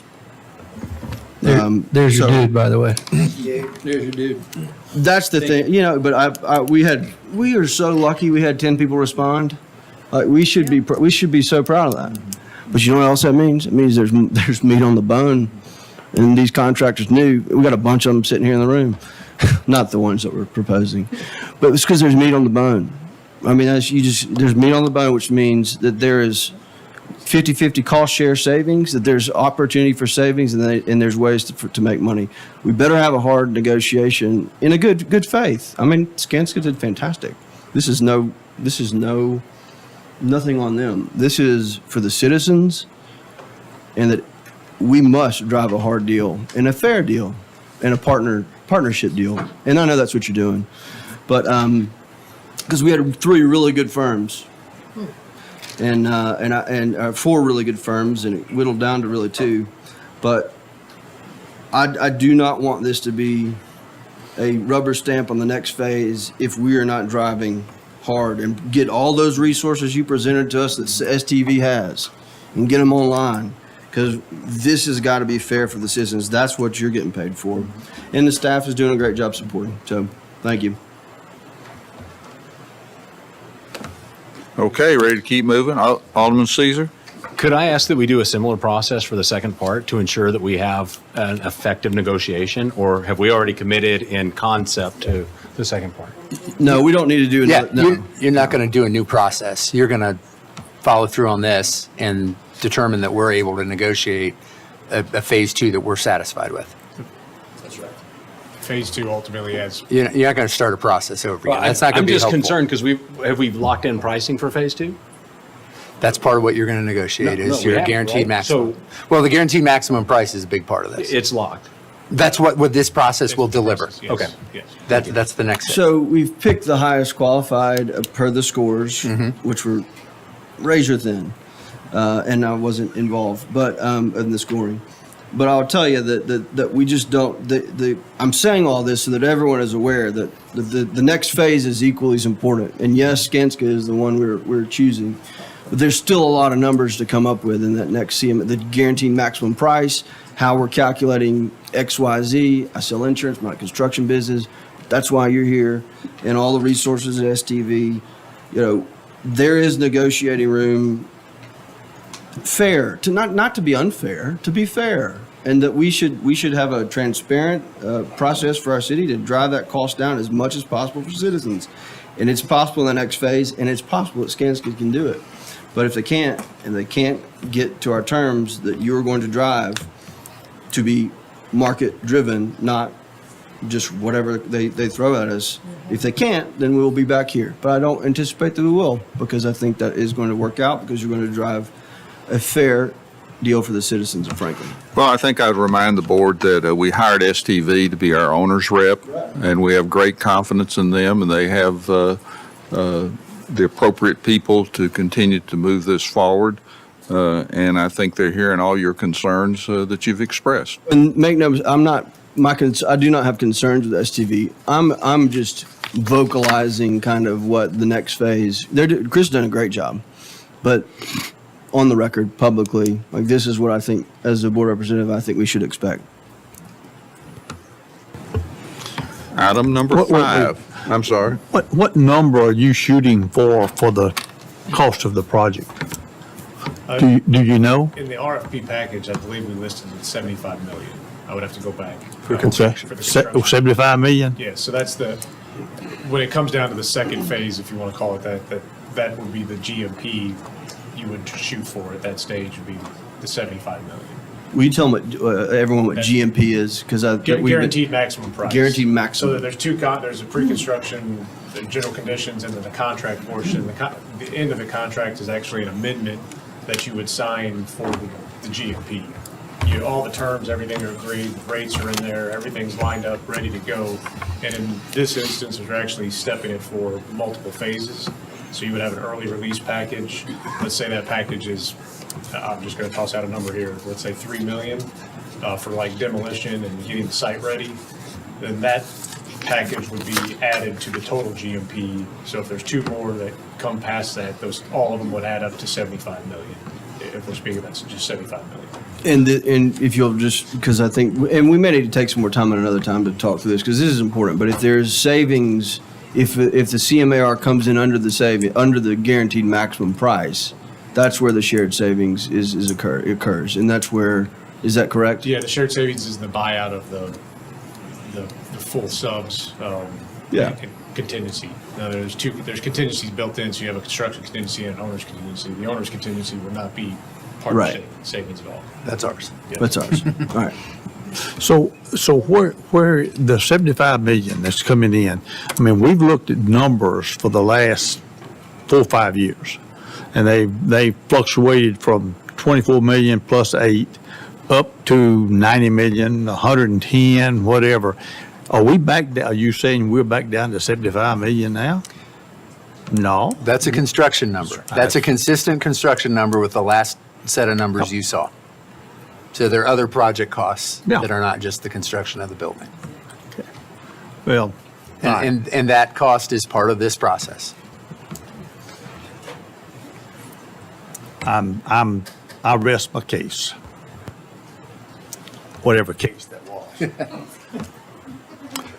Item 5, City of Franklin Contract 2024-0266 with the State of Tennessee for Department of Transportation for Automated License Plate Reader License Agreement. The other Mr. Potts. Yeah, that's right. Mr. Potts is going to tell us how to pay for City Hall, aren't you, buddy? This is actually, this is really good. This is our grant funding that came from State of Tennessee. So this is a continuation of completing that project. So hopefully this is the last request for signature in regards that TDOT will require. So once we get this, then we'll be able to complete the project with the remaining 21 cameras to put up. So this is solely used for public safety and our police team. It's a licensing agreement, allows us to use this. It's never traffic cameras. These are related to law enforcement, criminal investigations, things like stolen vehicles, missing persons, those kind of things. So we've had some experience with mobile license plate readers in our community. They've been very effective and very helpful. This establishes these at many key intersections and provides that element to enhance public safety. So, Alderman Berger. Do we have a company selected for this yet? the state has selected the Would it- vendor. The Yeah. the Do state they? did. It's Motorola, Motorola. correct. This All is right. so that we're all operating off the same system statewide. I don't object, I'm going to make this quick because I know we got to move on. I don't object to using the license plate readers, but I have heartburn with what's happened in a lot of other states. And I don't know how I can be guaranteed, so I can vote for this, because Amber Alerts, crime alerts, toll collections, whatever they use them for, I mean, numerous things, okay? But deployed and used fairly and subjected to checks and balances as well. And I don't know if that's written into our contract with them if we go through the state with Motorola. I don't know what Motorola's deal is. I need to know that. So Because, first of all, three most important, and I wrote all this down, the three most important areas of regulation and negotiations for something like this would be, number one, how long is the data retained? I'd like to know that. Because most of the time in some of these cities, they're 3 minutes or they're 72 hours and then they're erased. Who is the data shared with? That's huge. Who's the data shared with? And then how's the data used by law enforcement? And I don't see a contract with the state. I don't see that, and I don't know that. So I have to ask those questions. Retention, data retention is a big deal. And who's this shared with? Because there's a lot of abuse and a lot of counties and a lot of cities that have used this before. There's lawsuits, there's legal issues with that. So I want to say one thing. My bottom line here is that neither the local police departments nor the government officials or residents should blindly accept the readers. Because what is the company's model? I don't know what the model is. There's other companies out there with different models that they will share this with federal agents, whatever. And we have no say once the contract is secured. So if it advances the company's bottom line, they do that. But other jurisdictions have unwisely chosen to get into contracts with these companies. And the number of reasons that I believe that using these cameras should be opposed are real, but at the same time, I see that we need them and there's good in them, and I don't deny that.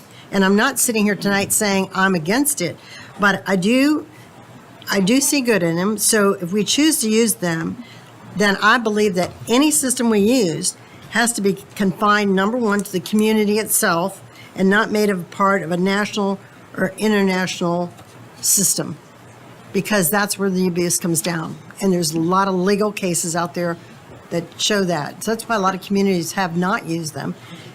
But again, I see the advantage of it. So how do we know that in these contracts with the state? So Because let me reiterate, the only thing, with everything I said tonight, there's 3 items. How long is the data retained? Who is the data shared with? And how does that data used by law enforcement? That's all I really need to know.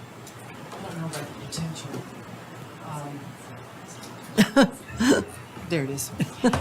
We've been using these for years. We've had them here in Franklin, and the only thing that we know is it goes to dispatch, and nobody has anything to worry about unless they're in a stolen vehicle or they're wanted for something, a felony. So the dispatch tells us, there's a hit, where is it, what it's for.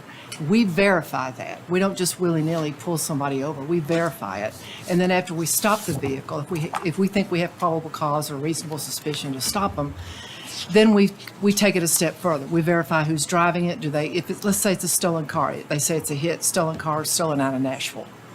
So we verify that. I know all And that's all. So we can't see who's in the car. Dispatch can't see it until we intercept the vehicle. We only know that it got caught on a LPR and that it's either a stolen car or there's an NCIC hit on the person who might be in that car. And it's going to be a major felony.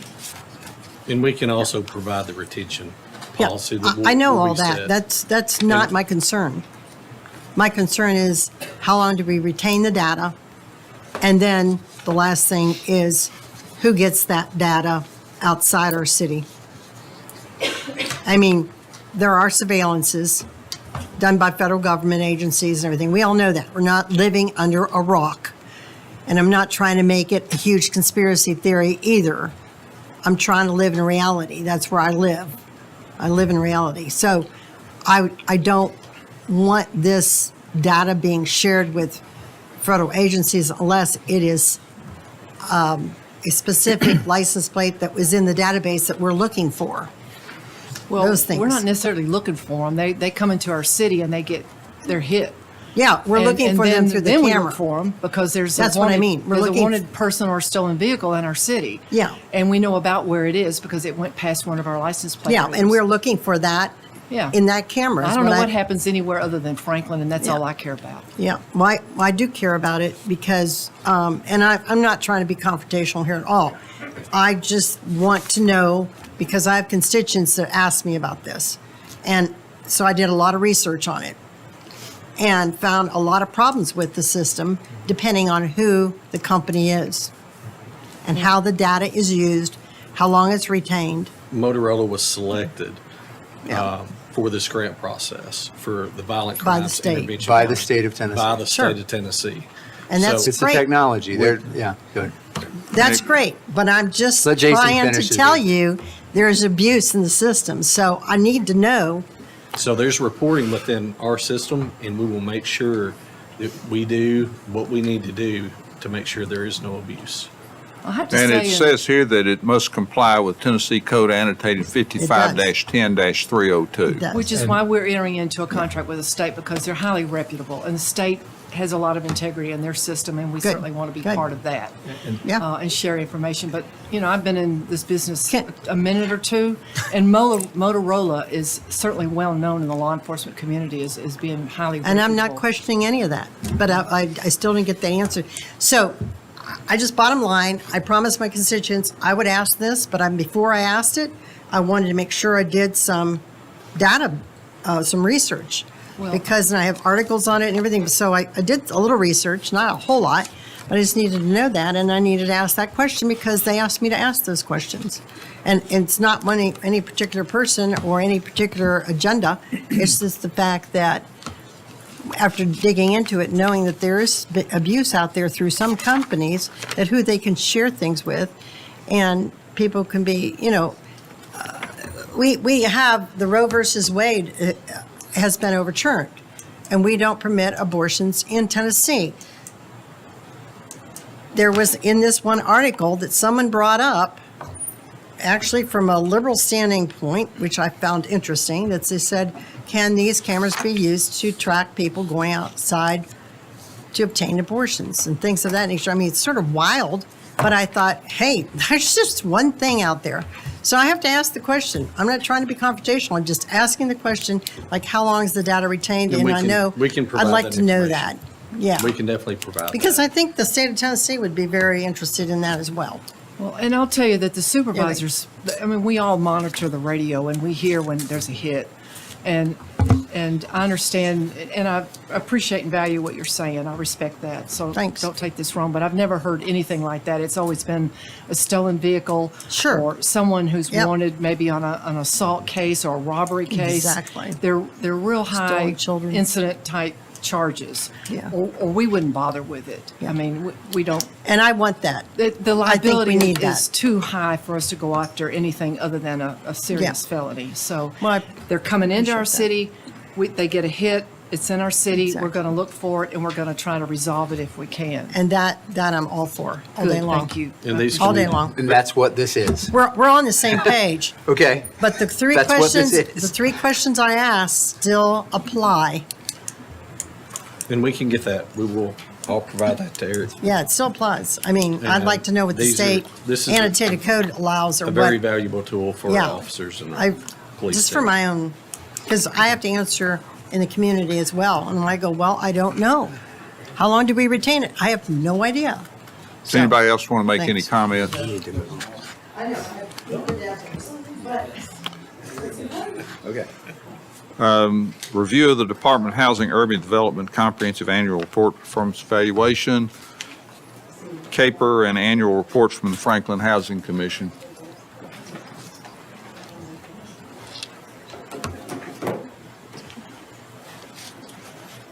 Please, Mr. Gurr. This is a part of our annual reporting through HUD and the CDBG program. So we have Alex and Vernon here to present it. Thank you. Kathleen Sauceda really takes a lot of pride. She couldn't be with us this evening, so Alex Brown is going to give you an overview of our annual report on the CAPER. Good evening. Like Vernon said, here to present on behalf of Kathleen Sauceda. The CAPER is our comprehensive annual performance and evaluation report of our CDBG funds and how we spend those each year. May not stick right to the slides, but our funding this past fiscal year, FY24, we had three major accomplishments. Helped fund infrastructure for the FHA redevelopment for Cherokee, worked with Bridges Organization to purchase a duplex for two families, and the rest of the cost went for general repairs for housing type needs. The Housing Commission oversees our CDBG program, gives initiatives and works with Kathleen and staff to provide ideas for attainable housing throughout the city of Franklin and for all residents. The budget for CDBG annually is normally about $325,000. FY24 was $368,352. We have spent all but $3,000 of that money so far. Any questions? Less than 400,000. Let's go. Yeah, that's good. Yeah. There's no excess money, so let's go. Thank you, Alex. $3,000 eliminates questions. Mr. Mayor, as Alex goes to a seat, thank you, and also thank you to Kathleen and everybody that serves on Thank you for that, Alderman Potts. Consideration Resolution 2024-52, declaring the intent of the Board of Mayor and Aldermen of the City of Franklin, Tennessee to consider the adoption of a commercial property assessed clean energy and resiliency C-PACER program, establishing a public hearing on September the 10th. So this is a follow-on to the presentation we had 2 weeks ago to move this forward and move down the path of adopting the program and also directing us to look at administrative options, specifically a third-party administrator option. So Christine and Blake have worked on this, so anything you want to add to that, please? I'll just start that our Assistant City Attorney, Blake Harper, has worked on the legal aspects of establishing a program. He'll just walk through very quickly what he has determined are the legal steps. We as staff have drafted a request for qualifications for a third-party administrator, and we would be able to get that on the street in early September. But the first public step would be what Blake is going to describe as a resolution of intent. Good evening, everybody. This is really just a requirement under the TCA. The first requirement is to pass a resolution that's a resolution of intent to have the CPACER Act in your city, and that along with that comes the public hearing, which is also included in this resolution. And then later on, after that public hearing period, and if this intent resolution is passed, then we'll pass a resolution actually adopting the CPACER Act with outlining what the act looks like in that. And that'll be part of the code. Alderman Peterson. I have a question because since Williamson County is not going to be associated with this at all, then I'm not sure I understand because they normally, not normally, they bring in all of our property tax and then give it to us, And so what I'm saying is it's going to mean that something like this is not going to go through Williamson County the way all of our other things do, and I'm not sure I like that. That is correct, Alderman Peterson, if I may. That is why we have drafted this request for qualifications for a third-party administrator, because that is something that you're correct that Williamson County does bill and collect our property taxes, and they also do our delinquent tax attorney services. So the request for qualifications for a third-party administrator would be to learn what these organizations do provide as far as billing and collections, as well as if they do anything for the collection of delinquent assessments as well. So that would be the role of a third-party administrator should one have the qualifications to be able to provide those services. And those services are reimbursed by the program, correct? We do have that as a question in the RFQ is how is a third-party administrator compensated? But that is what we have seen with these administrators that we have looked at is that is included, that is paid by the who is requesting the assessment. Yeah, my understanding, because I sat through those presentations on before it came here, and my understanding is, and it's up to a certain percentage, I believe it's a certain percentage, but it was more than enough to cover whatever costs we would incur on an administrative perspective, so. The ones we have seen from companies organizations that are operating, it's around 1% of the loan amount is the administrative fee that's paid, and it's wrapped into the cost of the loan. But that's something that we have asked in the RFQ is how the third party organization would be compensated. Just seems that it should be something that Williamson County is going to do also, and it's not going to do it, right? Well, we have included them in some discussions on this, including just sort of a talk through about the third-party administrator role. And I believe they were supportive of that should the city choose to do that made sense to them to have a third party do that because it eliminates a burden on them as well. So I don't think that's a conflict with the county at all from anything we've seen. And we've included Karen Paris in some discussions as well. Okay. Item 8. We'll defer to September the 10th. 2024 work session. We're going to postpone the presentation discussion of vested rights and vesting extension request. The only other item we're going to consider is item 10, which is road impact fee update discussion.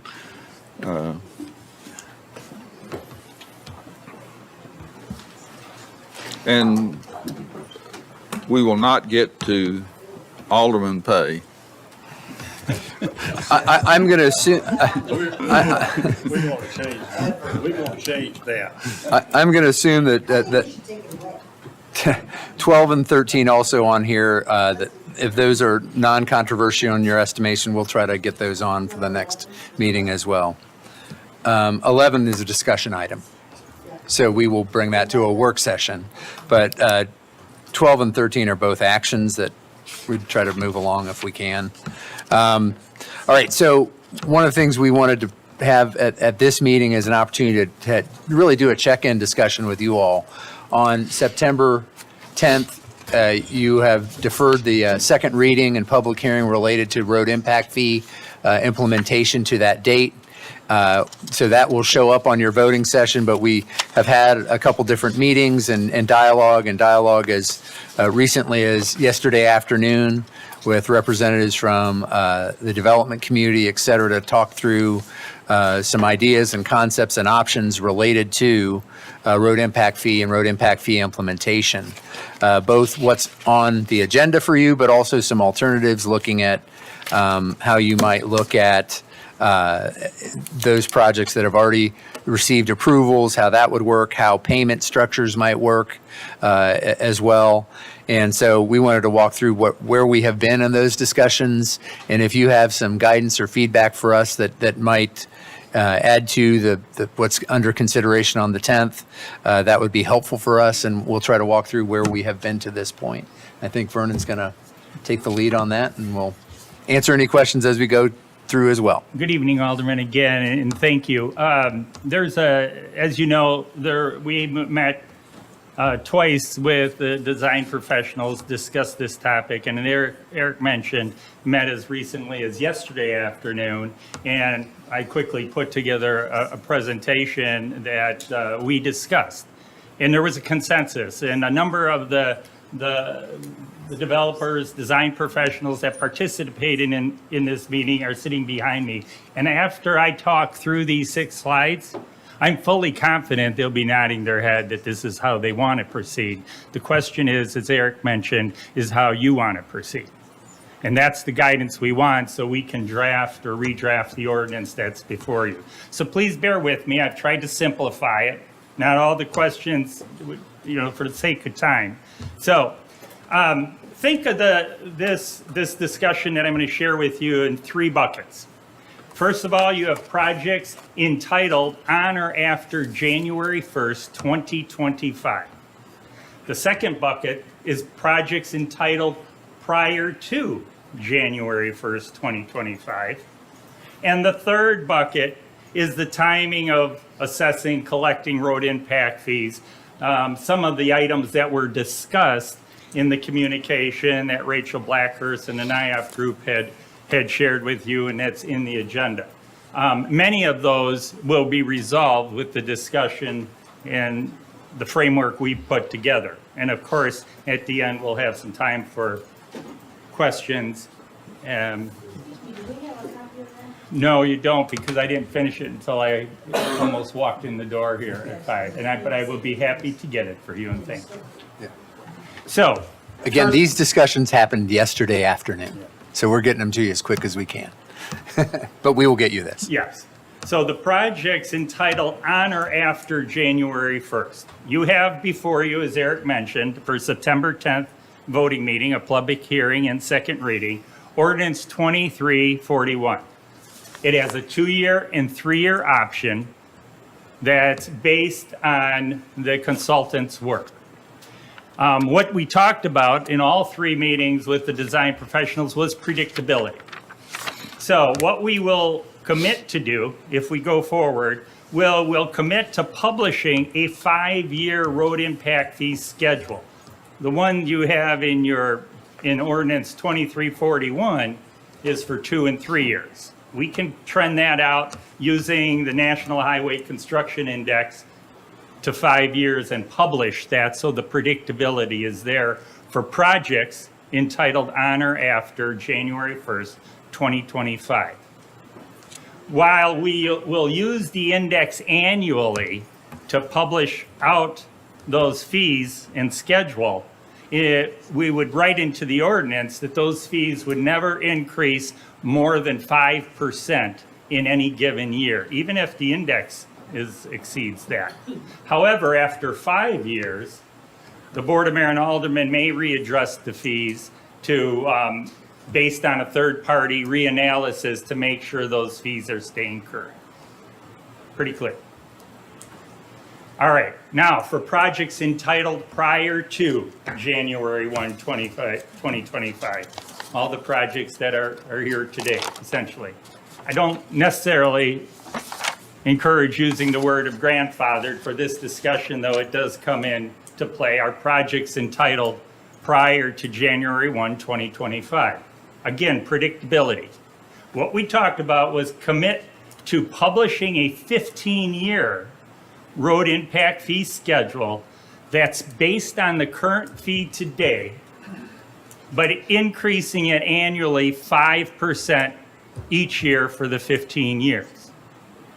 Therefore, beginning on January 1st, 2025, a grandfather project that exists today that hasn't started, a single-phase project, would have up to 5 years to get a building permit and pay that fee off that schedule. Beginning in January 1st, 2025, a multi-phase grandfathered project would have up to 15 years to get all their permits associated with that approved entitled development plan. All right? We'll come back to that in a little bit. So then we talked about the timing of assessing and collecting road impact fees. Now that we've created the predictability, there was consensus that we would collect those fees, all impact fees, at the time a building permit is issued, as we do today, as the majority of other jurisdictions do. What we did talk about that for larger multifamily and commercial projects that take over a year essentially, and we have to define what larger means, that 25% of that road impact fee that's assessed at the time of permit would be paid. The remaining, or the balance, the 75%, would be collected prior to requesting final inspections on the project. All right? Single-family homes would just be paid when a building permit was obtained. Pardon me? Then 75% would be included in their certificate. Not when, Final it would be inspection. before they request final inspections. So a little ahead of that. A little bit ahead, to take away all the emotion of a tenant moving into a building and a contractor trying to get the work done and staff trying to help them get the work done.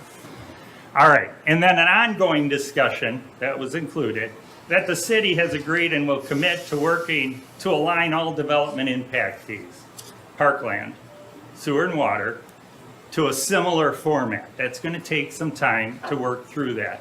There were also some other items that we agreed to come back with the development group to talk through. But this would allow us to at least move that ordinance forward in some shape and form if you concur. Now, before I get into entertaining questions, I'd be remiss, because Paul is a road impact fee administrator for our city and constantly in charge of capital improvement project and talks about funding, and there's some implications here that extends out, what fees are being paid versus what the new schedule has. But per your request, we responded to the request of the development professionals, and questions and guidance are appreciated. Alderman Blanton. If she were here, I would quote her, but just quote Doris McMillan, "This is so Franklin." And I say that because we were faced with a lot of frustration, confusion, goodwill, trying to be good stewards on the city side, and the development community feeling really freaked out. And I am just, this would not happen anywhere else, that you have these parties that come together to try to work out a fair solution for all, so that we're taking care of the needs of our community. We're not cutting off their knees at the joints. And Rachel, thank you and your outfit, NAOP, for having a seat at the table. I know this isn't voted on, it's not set in stone, but it shows who we are as a community, that we're all willing to sit down at the table, bang our heads together, and figure out a way that everybody wins. So that's what I'm walking away from with this. And I know it's not finished, but thank you everyone for where we are today. So where are we in terms of what we got? We're banging our heads. You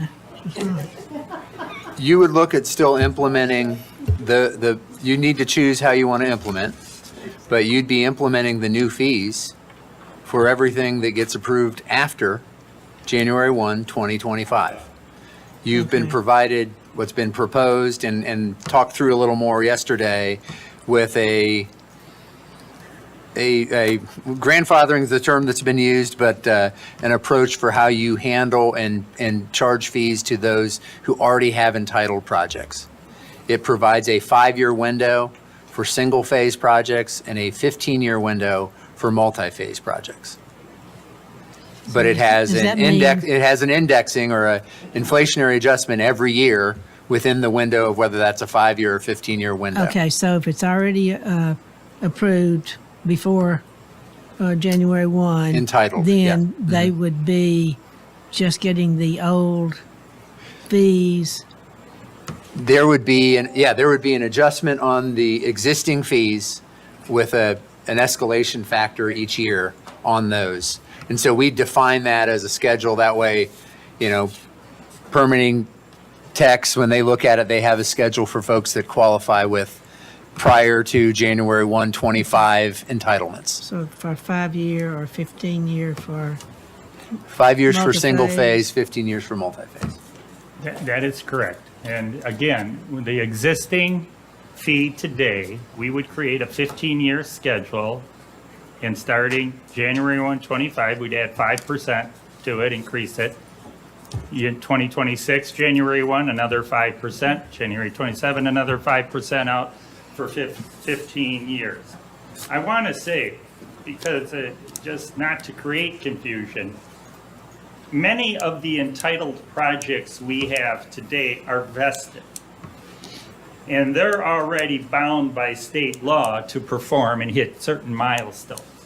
Not all of them will go out 15 years.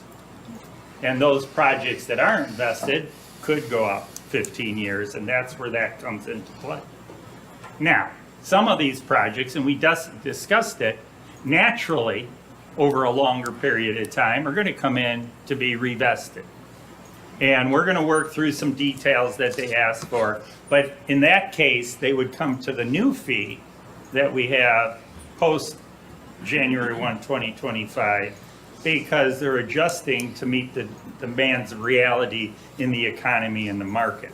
But those are some discussions, an example of a discussion that will be forthcoming.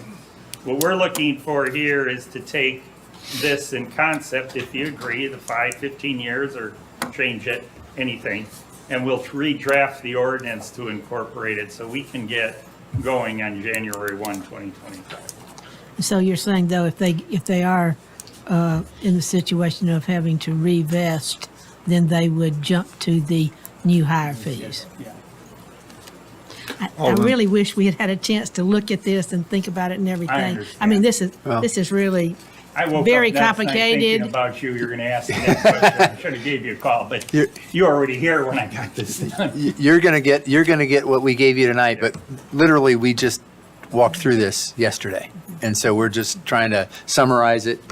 As Vernon said, he was pulling this together right before this meeting so that we could at least summarize the discussion we had yesterday and what is being proposed from those discussions. And I want to see what the numbers would be over the next, 5 years for Sure. this. Alderman Baggett, then I've got very the vice important. mayor. And I'm curious about the residential. I do think that two things. One, I think the residential, I know that might be administratively difficult to administer the 2575 for that. But I think if we continue to move forward with, maybe it's not the exact structure as, but maybe development by development, or come up with some sort of policy where there could be some sort of 2575 for residential as well with the new fees. I mean, because again, we're having this massive increase. I think that does take care of the multifamily and the larger, but if you have 500 homes and or whatever. But you're not typically pulling 500 permits for homes. At once. You're doing them in phases and groups, so that naturally spreads it out for the residential side, so there's less of a need to do this 25-75. So Well, I would if like that for helps. any residential home builder that's listening, if it's all good and you don't want the 75-25 or that wouldn't benefit you, then please reach out to me. And The second thing would be is that this is creating tremendous. The only concern I have, and this is to the other side, is this is going to create tremendous value for those that are already approved, because those that are going to come in after January the 1st have the full-on fee, and already approved projects now really have a 5% increase over time, which I like the compromise. I really do. But I do think we need to think about, I wish we could have had more discussion. I actually, honestly, I was very surprised that we came back and this was what it was. I mean, I really was. I was kind of shocked. And because at the end of the day, this is the third thing. So that's a second thing. That's a statement before the third thing, which is what is the financial impact to the citizens of Franklin and what this does to us? Because I'm trying to digest this when I'm told that we need a 300% increase in our road impact fees to cover the needed road infrastructure for the citizens of Franklin based on the development that we think is going to happen, which is, they put us here. So now we're going down to nothing plus 5% a year. So I'm trying to intellectually, honestly grapple with the fact, like, well, if they're not paying it, then the citizens are. That's And right. I'm wanting to make sure that we're making a fair decision, which I do think this is the directionally accurate, and it may be. I don't know. I think I'm just kind of surprised, and I don't know what, in a good way. But I don't know what this is going to mean to the 20,000 residents in Ward 4, and is this going to mean that now we're going to have to take any other actions? When we could have taken a little bit more time to figure out, to do something, to make sure that this is, I mean, anytime someone brings us something the day before, Well, yeah. which I'm glad. We're not we brought asking up. you to act. We're sharing with you what came out of the meeting. Okay. But let me give you some numbers that may help with that. And it's not small. I'm not opposed to this, by the way. I So- just don't need the numbers. Yeah. We did an analysis looking at development activity over the last 5 years. And we said if that same development activity had happened and we had phase one implemented of the fees that are before you, so the 2-year implementation that was proposed, if we had phase one in place, that would have generated on average $6 million more of impact fees per year. Phase one of the road impact fees? If you had implemented phase one over the last 5 years, you would have gotten $6 million a year of impact fees above what you collected. So 30 over the 5 years. So that's the best thing I can tell you is it's development activity that we actually saw. It's not guessing at what might happen, it's what happened then. And so if those fees were in place, you would have had 6. Phase two is the same number over again, another 6 million, because it split it in half. What percentage increase was phase one over current? Phase one and phase two are equal. It's split it in But half. I mean, a percentage. Well, of it depends on which use. It goes by type of use and the generation of I trips, understand, et cetera. But we had phase one. It's 50-50. It split it in half. So Phase one. 150% was the, I mean, everyone's throwing out 300%, but. I don't know what that relates to, but if that's the case, it would have been 150% in the one phase and another 150 in the second phase. The 300% is not correct. It varies from use to use. Yeah, it's all over the map. Because it's based on trip generation. Trip generation. You finished, And- Alderman and- Baggett?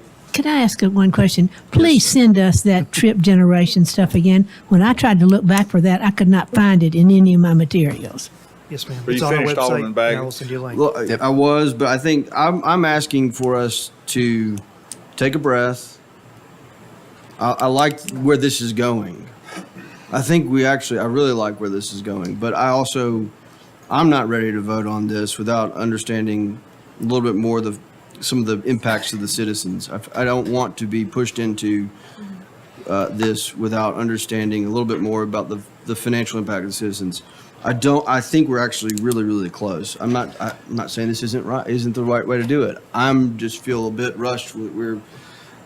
I feel a bit rushed to understand this. And we need some And more let me be clear, as your city administrator, I'm not recommending this. We're communicating to you what has been proposed.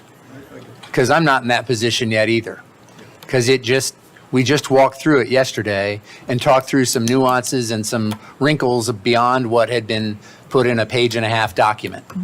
So I want to be clear about that too. But we also want to get some feedback from you. Is this directionally right? Yeah. Are there things you want to see us try to address?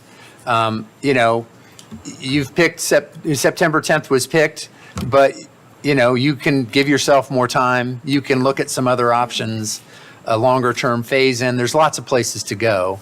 But, there's merit to this proposal as well. I'm not trying to discount it, but I also don't want you to think staff has come here and said, yeah, this is the solution. This is what's been proposed. We've clarified it. We filled in some holes.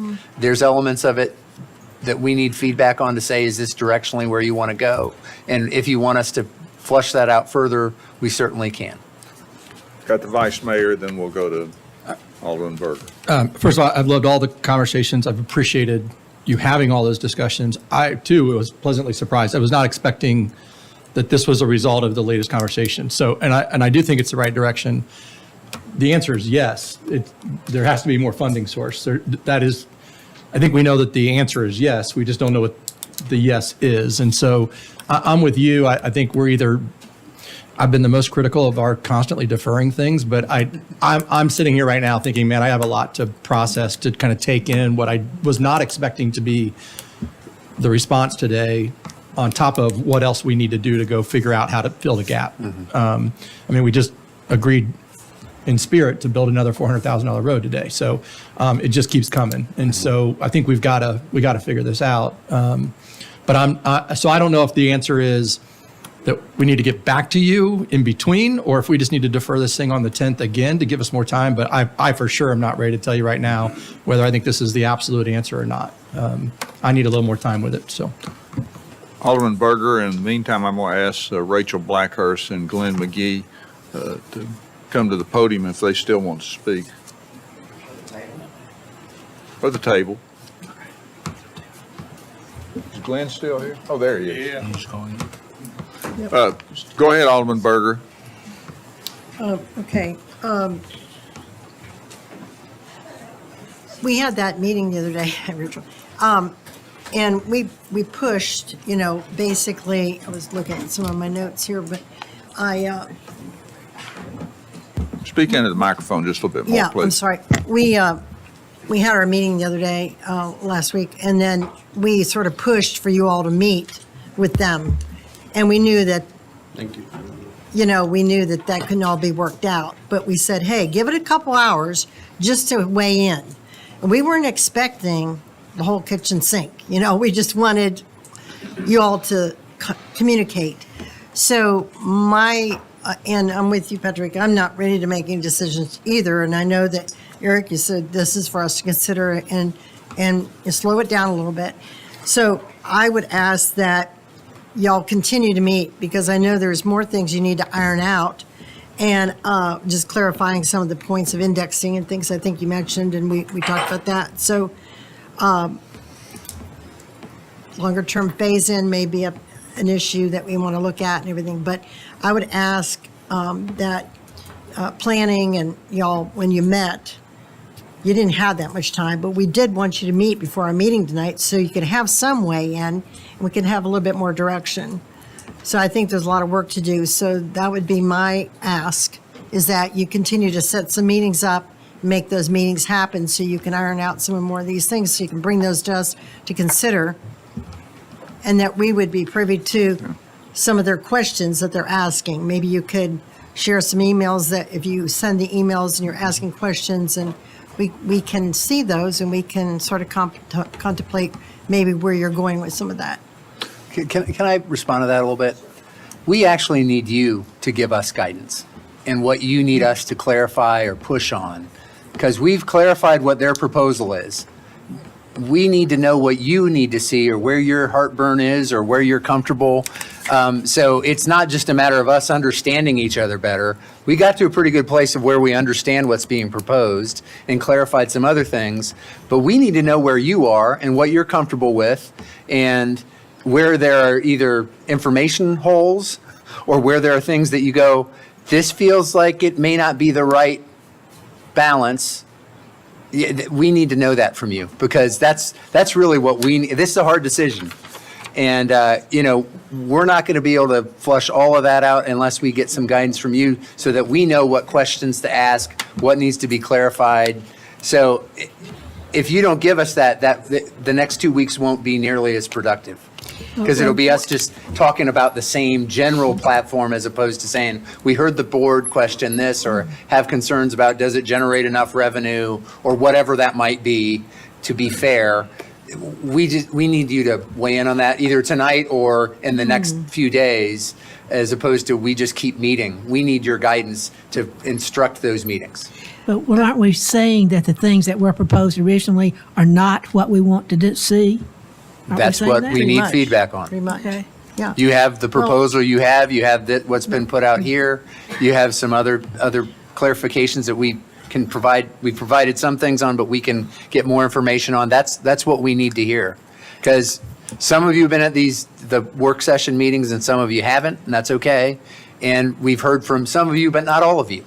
So that's what we need some help on, so that can be as productive as possible over the next whatever number of weeks it needs to be. One of the things, just to finish up, one of the things that I know that we had asked for a long time ago was for staff to really look around the nation at some of these best practices of what these other communities like us, states with no income tax and progressive, in their growth.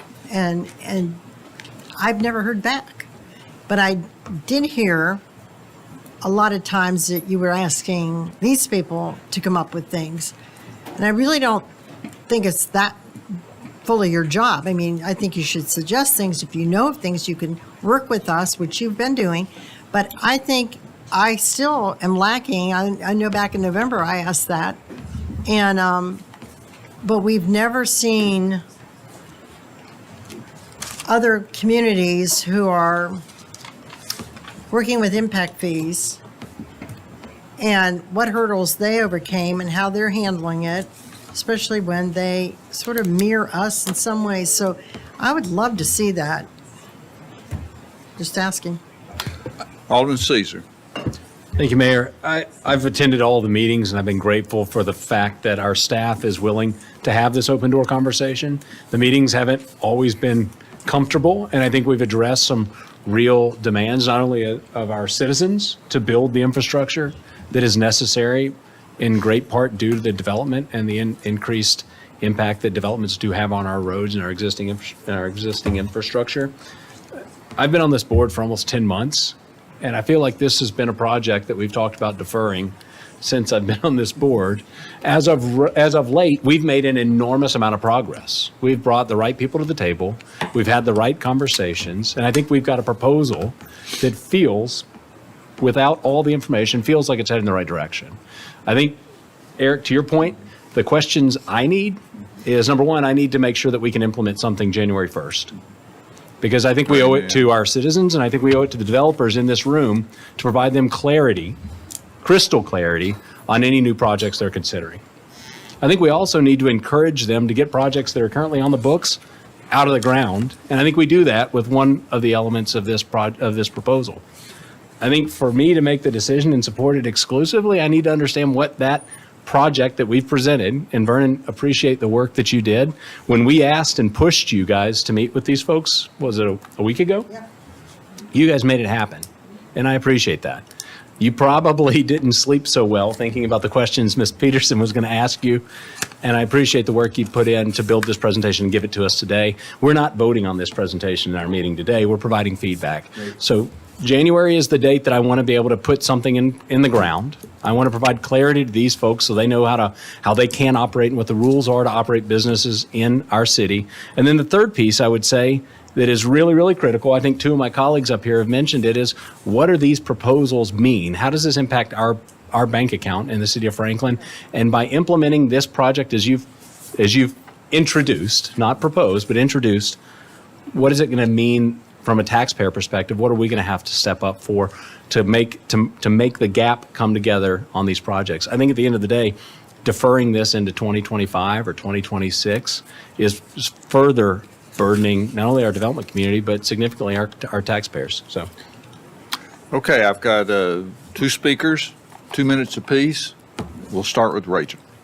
Well, thank you. And really what I wanted to say tonight was thank you, especially to the city. You guys have been so responsive to us the last couple of weeks as we've tried to work through these issues fast and been patient with me as I've been herding our folks and getting answers to you all. And what we accomplished yesterday in an hour and a half was significant.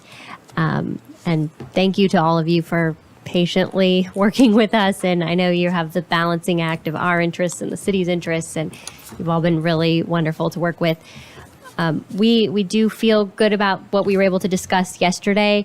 We submitted a lengthy proposal. I guess it wasn't too bad, a page and a half, but we got through the first paragraph yesterday, but still have more that we would like to be able to work through ahead of any vote, just to understand for our folks and really nail down that crucial predictability piece for the projects that are grandfathered, if we're using that term, but also moving forward on just how we're going to implement fees in the future. We would love to set some standards so that maybe next time there's an impact fee increase proposal, it can be a much smoother process. So, but most of all, we're here to say thank you so much for all the hard work the last few weeks.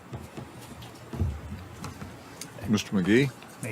You might be surprised, but there's not anything else I can really say. But because I have a microphone, I need to talk. Ditto is okay. Yeah.